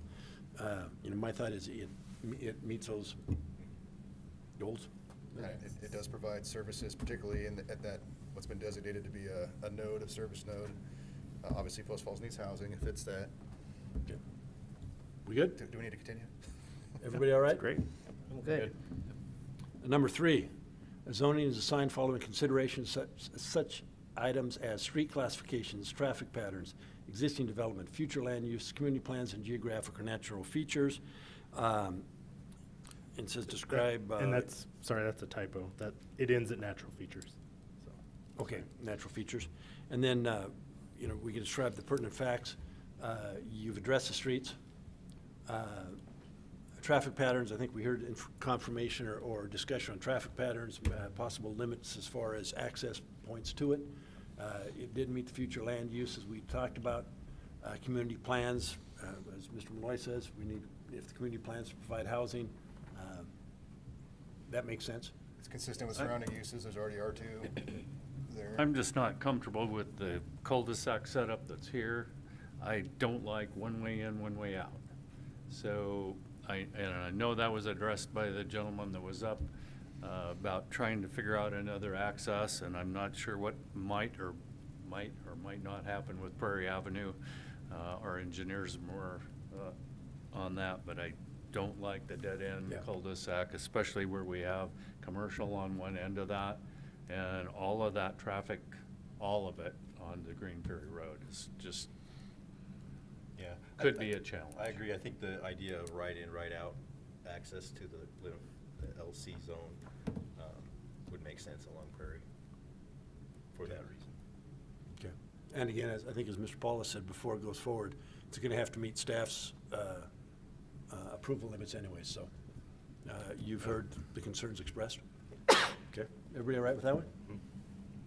I guess the other part to that question is our staff comfortable with accepting the requirements of the highway district as far as transportation with the signals and the roadway maintenance and those things that was listed in the highway district's report? Honorable Mayor, members of the council, Robert Paulus, Assistant City Engineer. As far as the additional road maintenance on the roads themselves, that's a typical part of any annexation that we take in the entire roadway adjoining that property. The bigger question here is the traffic signal itself. It is not atypical that when the city of Post Falls starts to encroach substantially on a traffic signal or even a roundabout, but in more cases than not, the traffic signals that we take over the ownership and maintenance of the traffic signal from the Post Falls Highway District. We have the expertise and the staff who can handle and maintain those signals, whereas Post Falls Highway District is not oriented in that matter, and engineering did have discussions with the street department on this particular traffic signal. Is there the potential, from what I read in the report, about having to move those signals now that they're in to accommodate the width of Prairie Avenue? And who's going to pay that cost? Those signals will need to be moved at such time as Prairie Avenue is widened out to its full 5-lane configuration. Post Falls Highway District, when they constructed it barely 2 years ago, they had received a safety grant to put that in to address safety issues. It did not allow them the extra money to put in the poles at a larger size and in the correct location to handle the ultimate build-out of Prairie Avenue. That would have required additional rights-of-way and other construction costs. So yes, it will require eventually the widening. We do have that this intersection is identified as part of the Prairie Avenue widening from State Highway 41 to Greensferry Road in the impact fee, so that would be covered as an impact fee cost by the city. Okay. Thanks, Rob. Number 4, commercial and high-density residential zoning is typically assigned along streets with a higher road classification. The commercial node is along the higher road classification, and it's R2, so it's really not high density, so that piece of it probably doesn't come into play. Everybody all right with that? And even so, 23 residential units isn't going to affect Prairie Avenue and Greensferry. No. Okay. Number 5, limited or neighborhood commercial and lower density residential zoning is typically designed for properties as they proceed further away from the higher intensity urban activity, and I believe Laura showed us that on those slides. Do we need anything additional to that? And number 6, industrial zoning is typical and it's not industrial zoning, so that criteria does not need to be met. Or is, yeah, I'm sorry, it's not applicable. Okay, we got through one. Sweet. So now we would need So again, we'll take it in 2 motions. The first is on the decision to annex, it's the legislative decision. And then the second motion is the motion to approve the or deny the requested zoning. Yep. Requested And we zoning. can make both zoning in one motion, correct? I would make them in 2 separate motions. So The motion on the annexation first. No annexation, but then the zoning had two. Yes, the okay, the and it can be zoning done in one. classification can be done on one. Good. I'd like to vote that first motion. I would move to approve the Wellsprings annexation ANNX-0001-2022. Second. Motion second. Discussion. Roll call, please. Malloy. Aye. Walker. Aye. Borders. Aye. Ziegler. Aye. Thorson. Aye. Shove. Aye. Motion passes. And so you'll bring back a, There'll be an an annexation ordinance annexation that'll come agreement. back. Thank you. Further move to assign to the Wellsprings annexation subject property the zoning designations of limited commercial and R2 as presented in the staff report. Second. Motion second.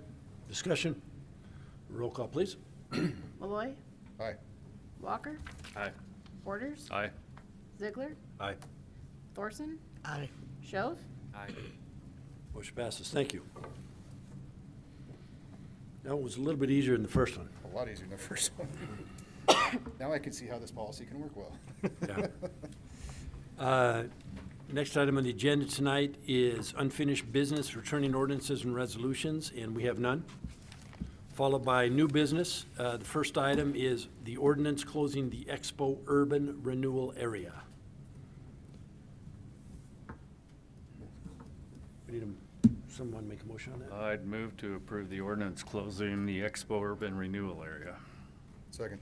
Do we need the additional documentation? Yeah, I It's would first and only run it reading- as an ordinance That's us adoption. hunting for the right thing. First and only reading by title only while under suspension of the rule. All right. Okay, I move to place the ordinance, Expo urban renewal, closing of the Expo urban renewal area on its first and only reading while under suspension of the rules. By title only, second. Oh, okay. Yep. And to include by title only, correct? Yep. And we have motion second. Further discussion. Roll call, please. Walker. Aye. Borders. Aye. Ziegler. Aye. Thorson. Aye. Shove. Aye. Malloy. Aye. Motion passes, Mr. An ordinance of the City of Post Falls, Kootenai County, a municipal corporation of the state of Idaho, reciting a brief history of the Expo Urban Renewal Plan approved pursuant to Post Falls Ordinance 1011, directing termination of the Expo Urban Renewal Revenue Allocation Area established pursuant to Post Falls Ordinance 1011, authorizing city staff to take all steps to implement this ordinance, provide for repeal of conflicting ordinance provisions, providing for severability, and providing an effective date. I would move to approve the ordinance closing Expo urban renewal area and to direct the clerk to assign the appropriate number and that it be published by summary only. Second. Motion second. Further discussion. Roll call, please. Borders. Aye. Ziegler. Aye. Thorson. Aye. Shove. Aye. Malloy. Aye. Walker. Aye. Motion passes. Thank you. Next item up is Greensferry Grove right-of-way issue. Bob.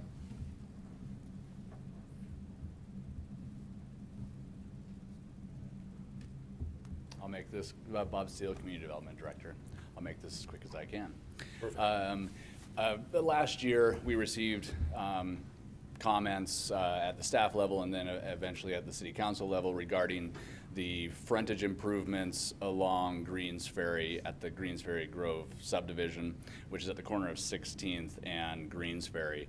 You can see on that map the highlighted section in red is the part that we're talking about. Is runs between the sidewalk and the fence line. It's about 10 to 15 feet in that area, depending upon where that sidewalk is located.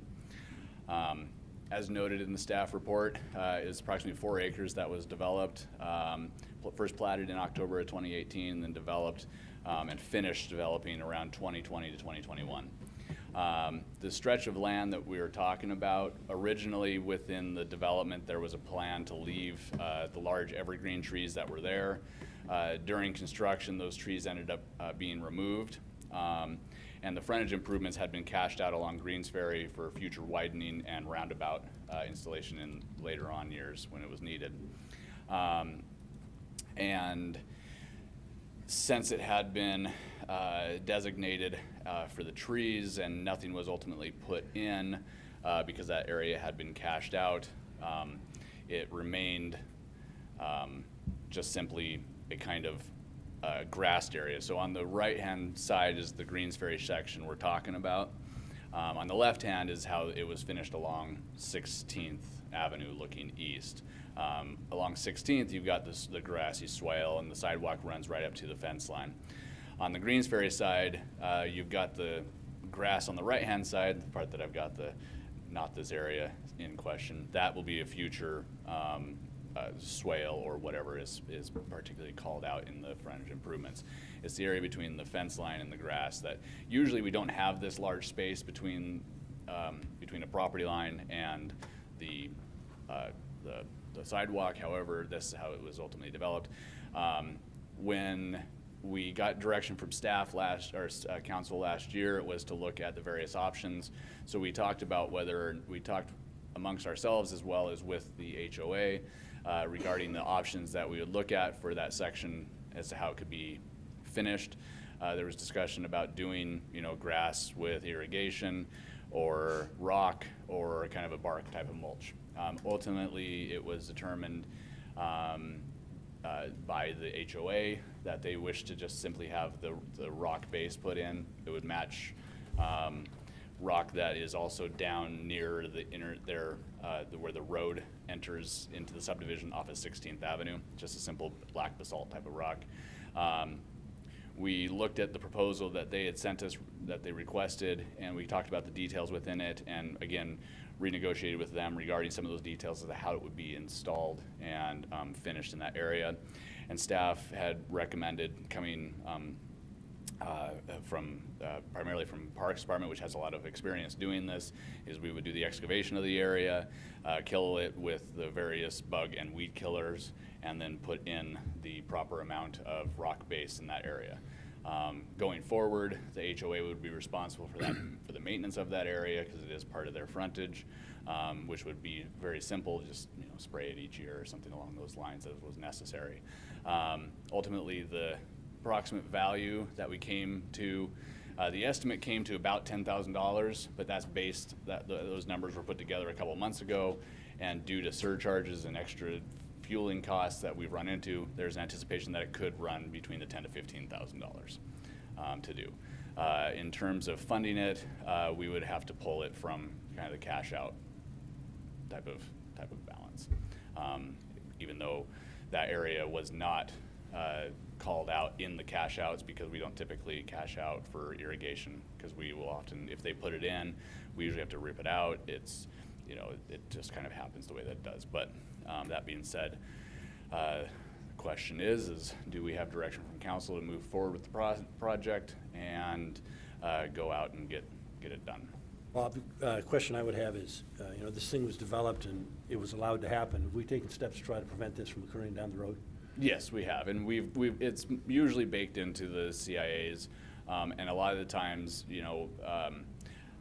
again, things mold and change over time. At that time, it was more, there was direction to, well, let's just work with developers and get something done. And so we do have this type of stuff in our inspection process to make sure it doesn't happen, and include cash outs for things. So. No matter what we do, we're occasionally going to run into whoops like this. And when I drove by it and looked at it, it was in pretty bad shape. I think I understand their concerns. I think, yeah, you always hate spending money, but I think that's probably a pretty fair price to eliminate an issue and a problem. Yeah, and again, like the first go through of the request, it actually put us at around $35,000 for the budget, so we went through and pulled out things that we didn't find was absolutely going to be necessary and could be done potentially at a later time when the full frontage improvements were done. And as a note, the property across the street on Greensferry there has gone through the annexation process and is working on their own subdivision plan as we speak. And as a note, this was taken only a week or so. I think I took those photos last week. By the middle of summer, it's tall and dead. Yeah. So. Any other questions, Bob? Do we have any mechanism for enforcing maintenance of, of the weeds and things that'll grow up through the rock? Yeah, I mean that's part of yes, we do, to a certain degree.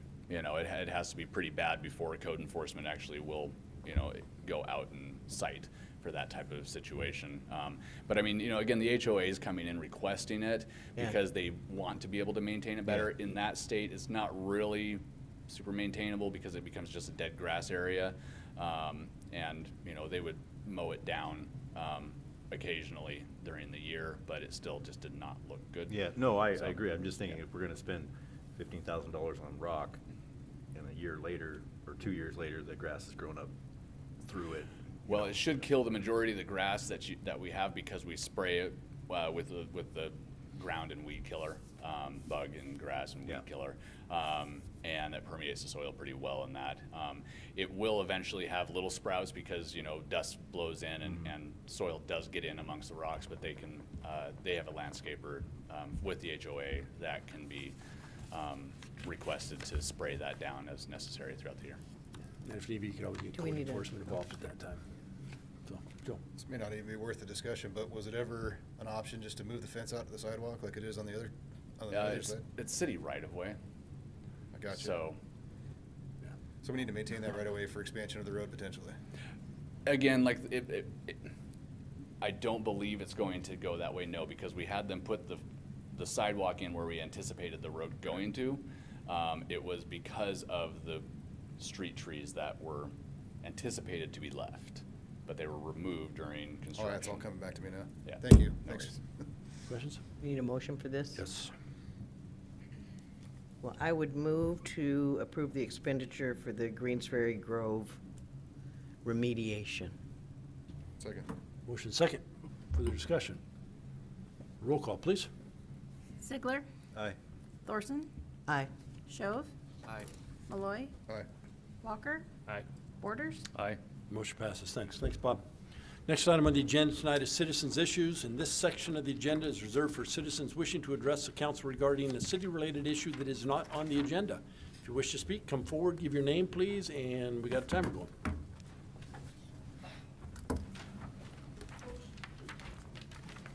Good evening, Howard Burns, Post Falls. I have 4 items today.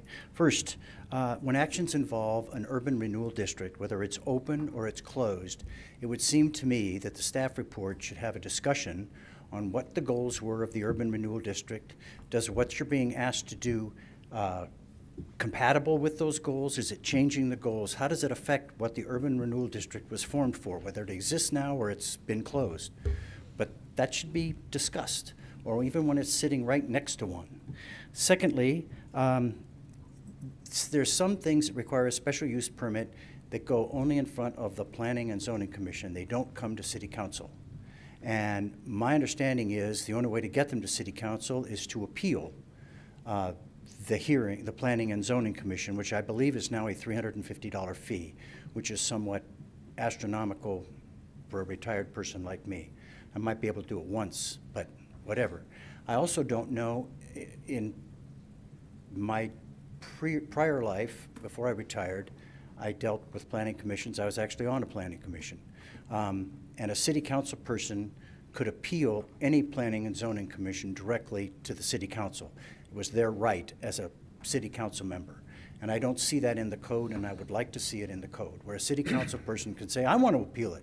I want the whole council to hear this. No fee per se. The third item is water. You had the Hughes Farm annexation, which you all heard and I think voted the right way. That's personal opinion. But one of the items that was discussed in that was pointed out was it was a wonderful thing in the annexation that it was coming with its own well and its own water. And every time I hear this discussion about water, I think to myself, why is it coming with its own water? We all sit on top of the same pool. Whether you suck water out of the deep end or the shallow end, you're still sucking water out of the same pool. The aquifer is the aquifer. And I just want to bring that, somebody didn't call out the applicant to say, hey, it's the same water. The fact that you had a well here doesn't change anything. There's no new water. It's all in the aquifer.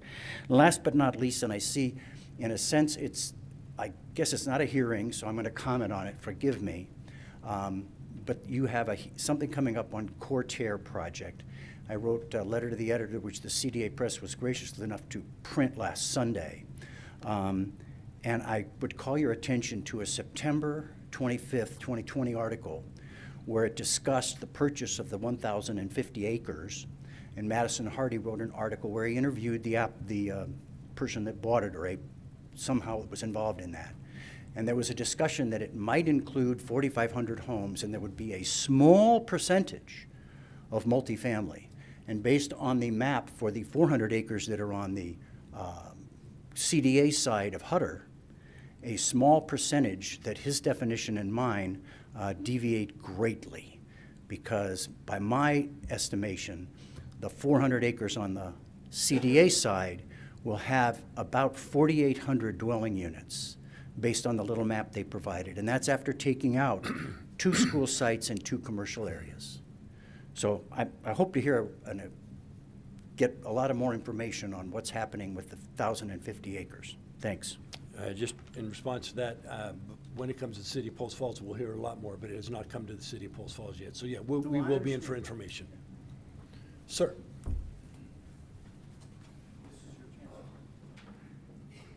Well, I'm sorry, ma'am, let's go with him and then we'll come to you. Okay. Good evening, Mayor. My name's Michael Cronin. I rank public speaking right up there with a root canal because I suffer from wrong glasses.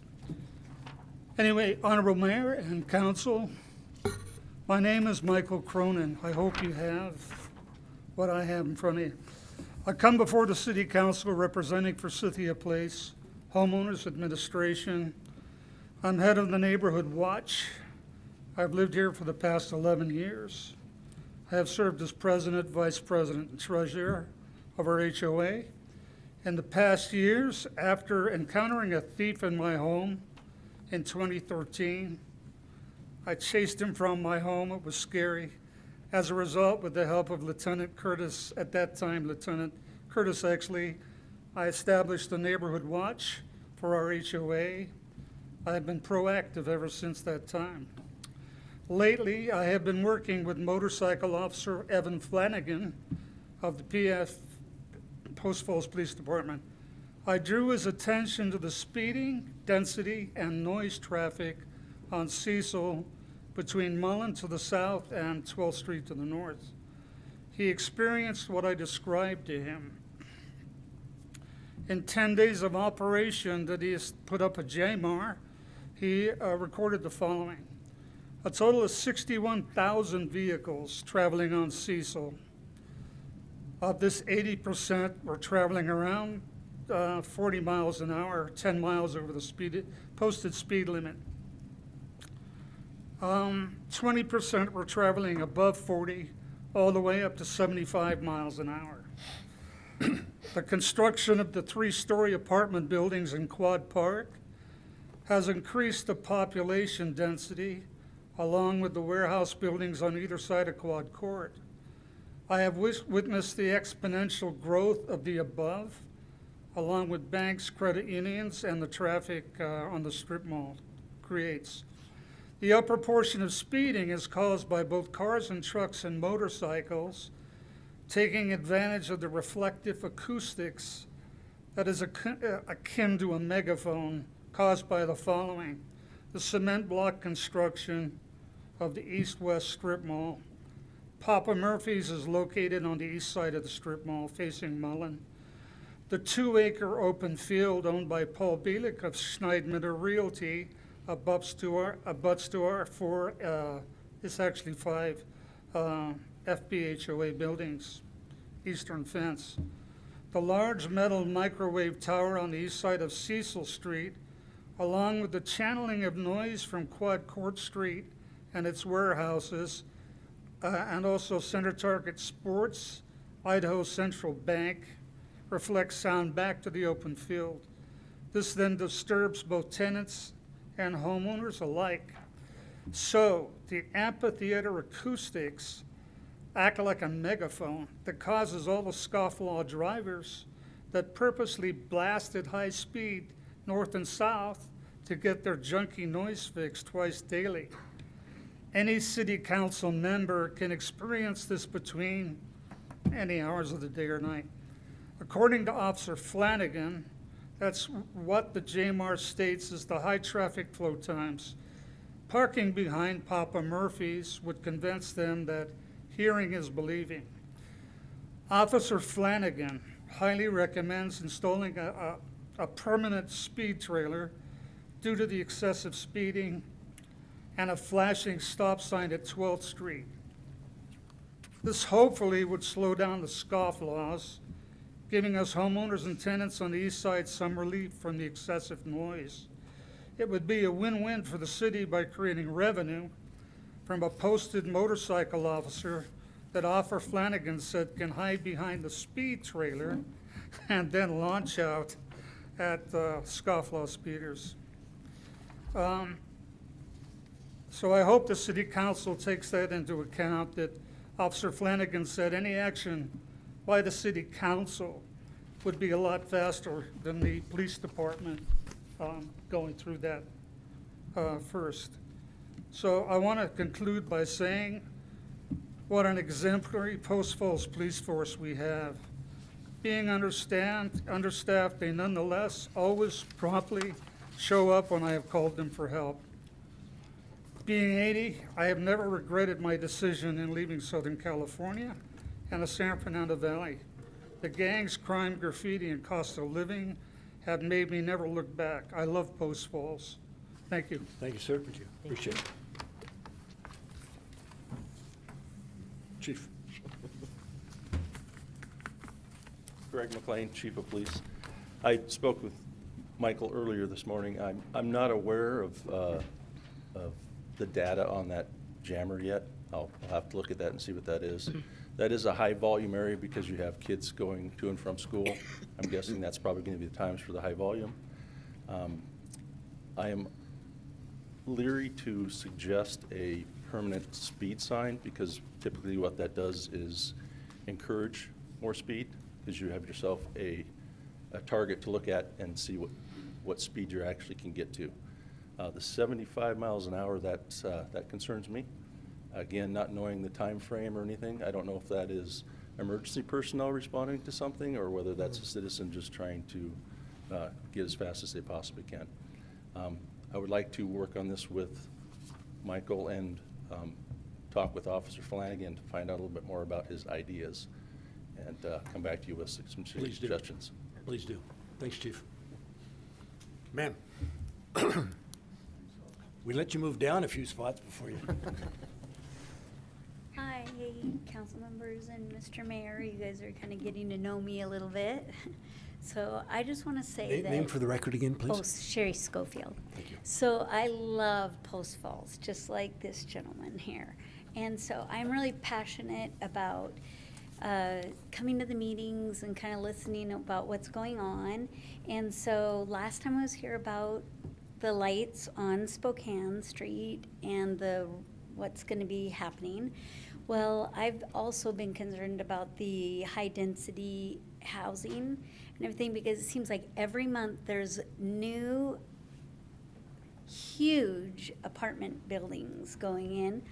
And so I drive right by the fire department on 4th and everything. And so there's it's a smaller apartment building, but they have barely one spot per apartment. And so there's an empty lot right there and all the cars park in the empty lot.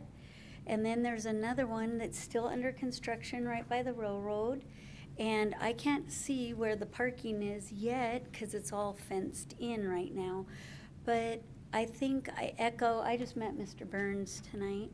And so I echo a lot of these feelings of the large buildings. When someone said that the first annexation didn't go as well as the second annexation, that's because the second annexation had single-family dwellings attached to it, and it was more hopefully predictable and more, in line with number 3 about the beautification of Post Falls and all that. And so I personally feel that we don't need any more high-density housing. If people don't have a place to live here, then they won't move here.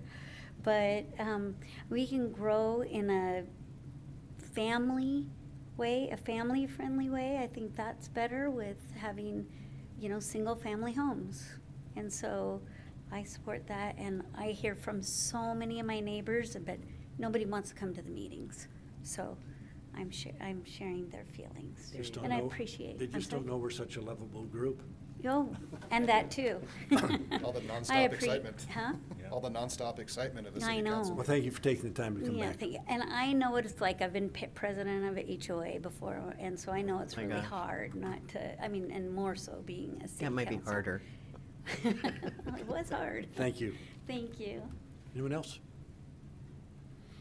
Next up tonight is administrative staff reports. The first is frontage improvement waiver request process.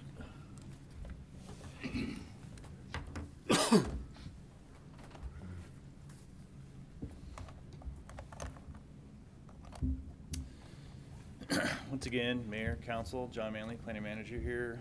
I think it was about a month ago, there was a waiver request that came before Council, and there was a concern about consistency. So we're going to kind of present this from 2021 till now. So there's about 8 example cases.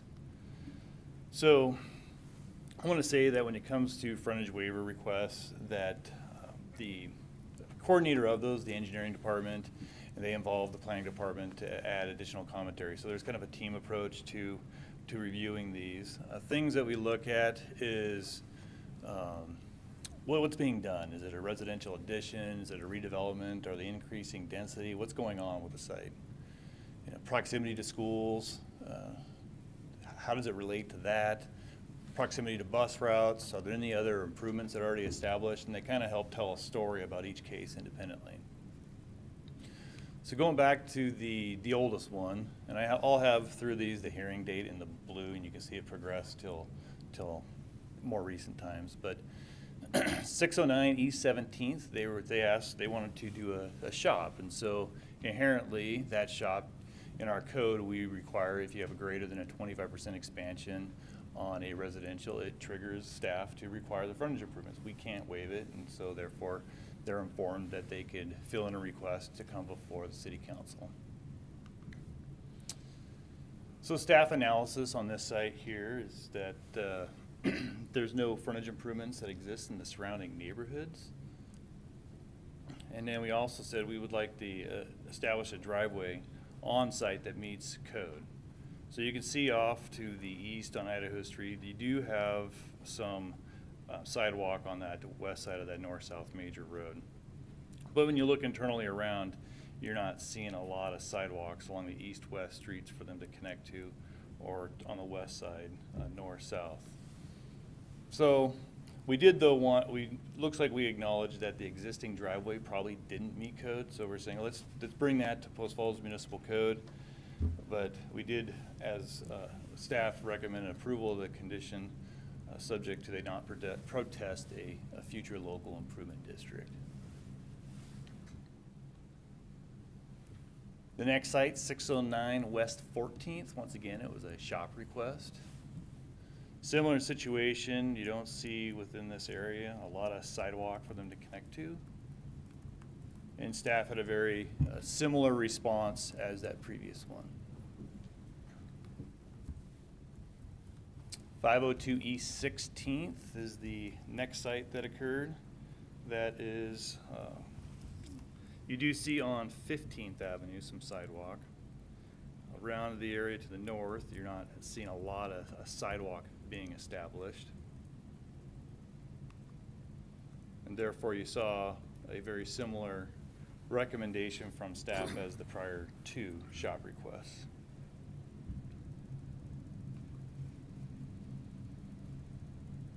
(120 West 21st), once again a shop. Spokane Street you see off to the east. Within that couple blocks, we're not seeing any sidewalk established on that site. One of the things that sometimes does come into consideration is looking at, okay, here's the ask, they're on a double fronted lot on Catherine and 21st. You look back on the previous asks, you understand the value of those, the cost of those improvements in relation to the cost of the addition, and you kind of balance that all out under the other criteria as well. And sometimes it's just not a clean answer and it's a bit subjective, and then so therefore we still make a recommendation. And then in this case we did say approve the condition acknowledging that the applicant would not protest that local improvement district.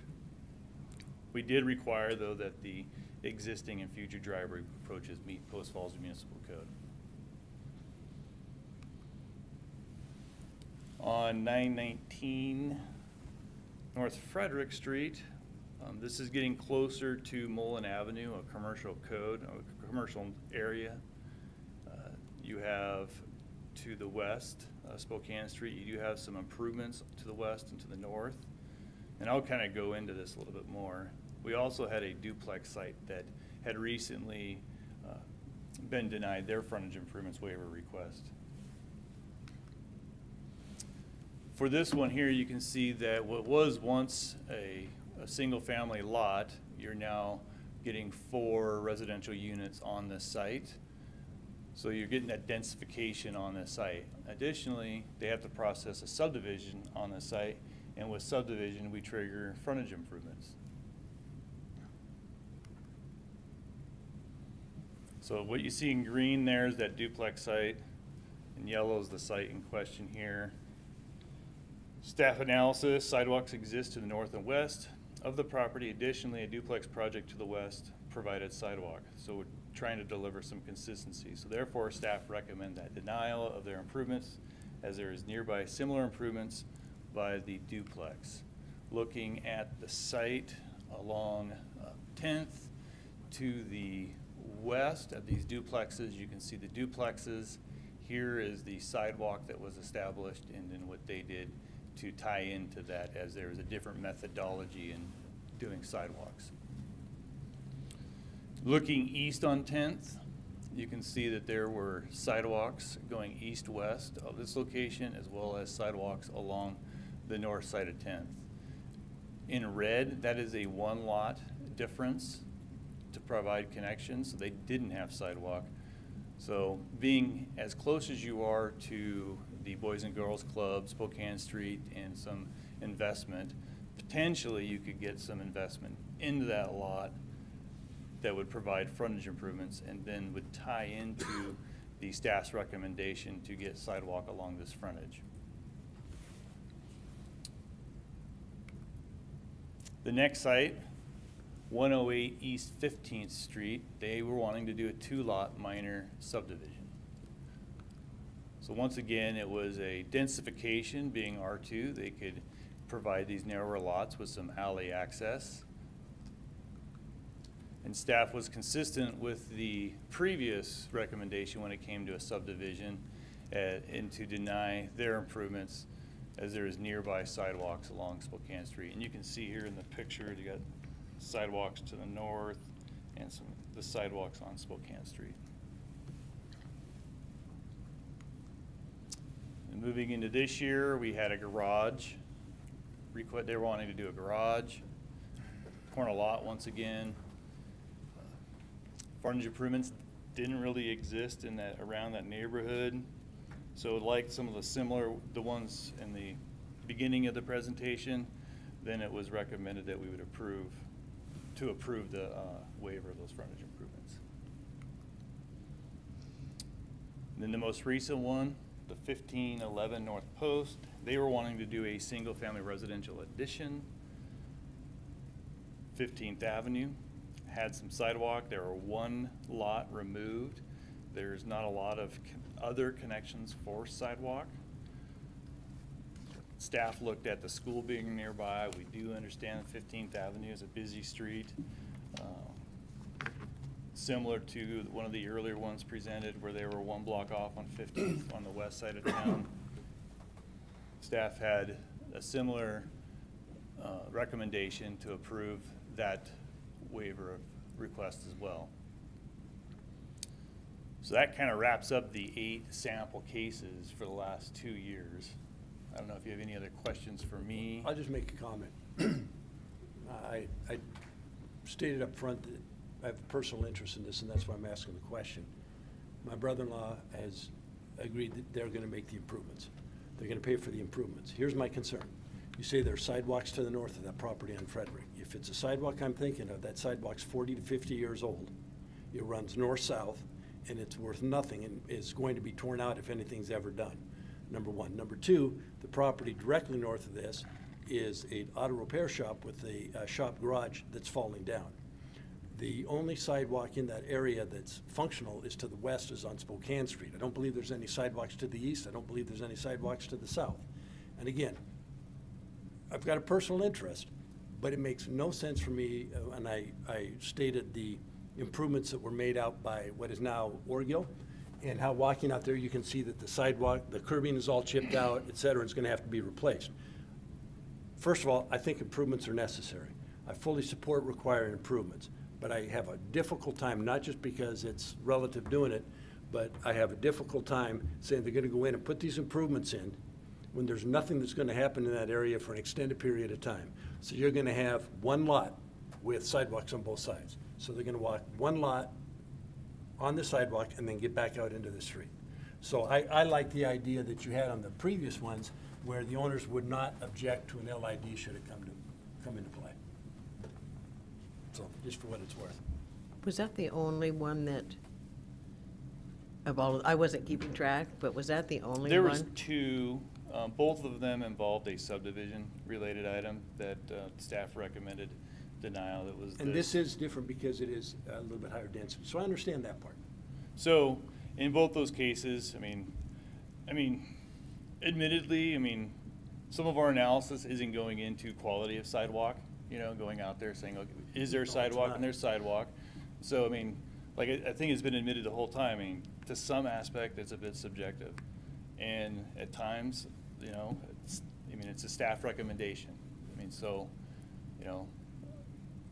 Today, what I was attempting to do was just to explain the rationale and the basis of the I previous appreciate aid. Yeah, like I say, they'll pay it, but I think if you go out and take a look at it, you'll see that you're gonna have a sidewalk going nowhere, and it's curbing, sidewalk, and that's gonna be the only improvements in that area. And it won't change because that's an established neighborhood that you'll see. I don't anticipate any gentrification in that for the foreseeable future. So, it is what it is. So I'm gonna disagree with it, but I'm not gonna argue with you. Well, I appreciate the exercise. I actually enjoyed going through it, so. Okay, thank you. Citizens issues with TDS. Shelley. So at the last council meeting, we had a citizen come forward and say that they had contacted TDS and had not received a call back from them, and ask our staff to reach out to TDS to make the connection. When our staff reached out to TDS, they found that they have what they call a UTS ticket system, and that individual's wife had received the phone call back on Monday morning prior to council meeting. So contact had been made with the household, and TDS said that they were going to have follow-up contact with that household to ensure that connection was made between the two. I also wanted to mention that Ziply has hired now on their side, because we have two of the larger fiber companies. There's about a dozen fiber companies working in the area that we work with.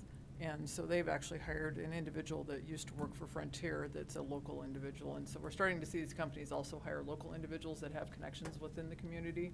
So we're hoping that continues to improve what we see as far as quality of work done in the field. Right now, again, our staff does follow up with both Ziply, TDS, Kootenai Fiber, any of the ones working in Post Falls. So any complaints that come into us, we follow up with that particular fiber company that is working in that area. That has led to us shutting down a couple of times what they're doing, or requiring them to come back in and do some follow-up work.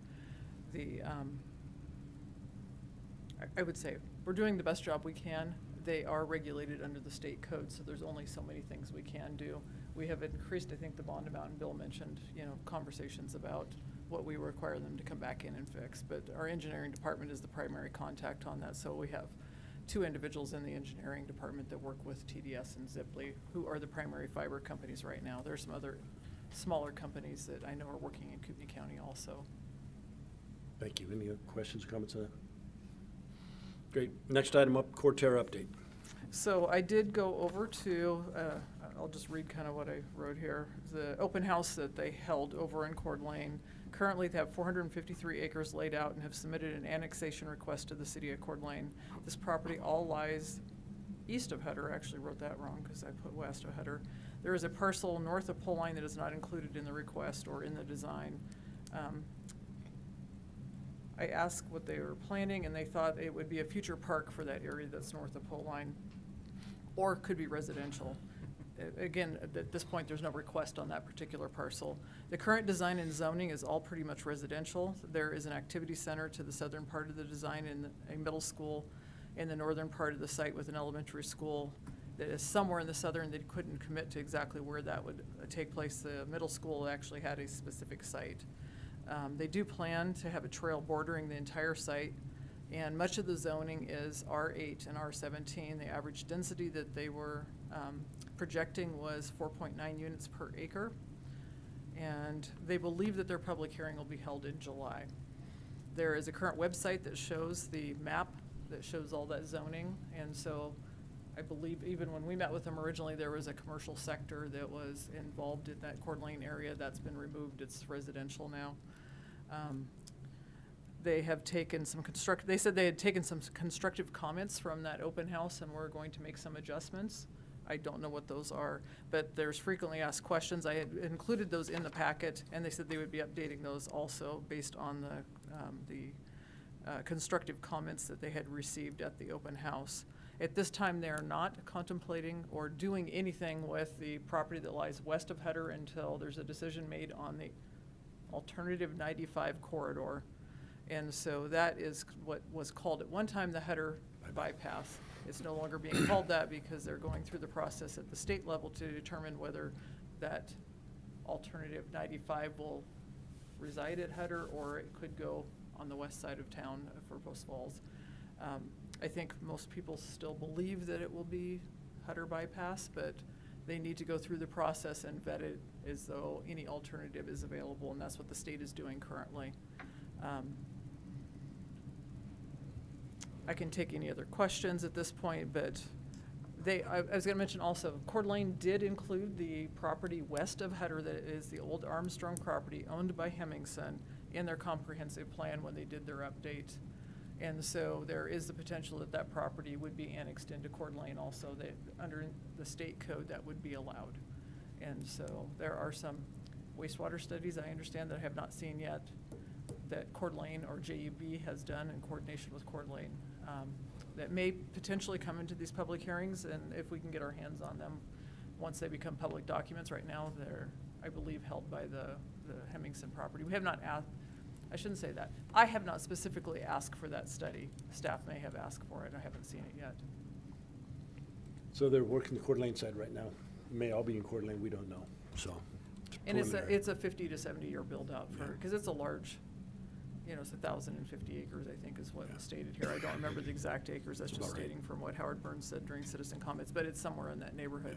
There are a couple of parcels still owned by Armstrong that were held out. When you look at this map, you'll see a couple of those where the prior owners continue to have homesteads, and those will remain until such time that they sell them or something else is done with them, but they are carved out currently. Okay. Thank you very much. You're welcome. Mayor, council comments? I don't have any comments tonight. Council? I have one really brief one because May 17th is Norwegian Constitution Day, and the Sons of Norway were so complimentary on the city of Post Falls and how they love being able to fly the Norwegian flag at Falls Park every year for some hours. It flies beneath the American flag, as well it should, but yes, very kind words. They missed the tall Jacobson and had to settle for the short Thorson, but.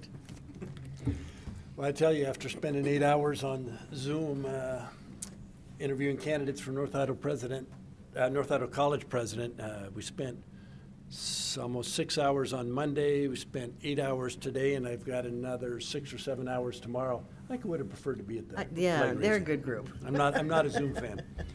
All right, we do not need an executive session. We do not. Next motion is? Adjourn. All those in favor? Aye. Aye. Adjourn.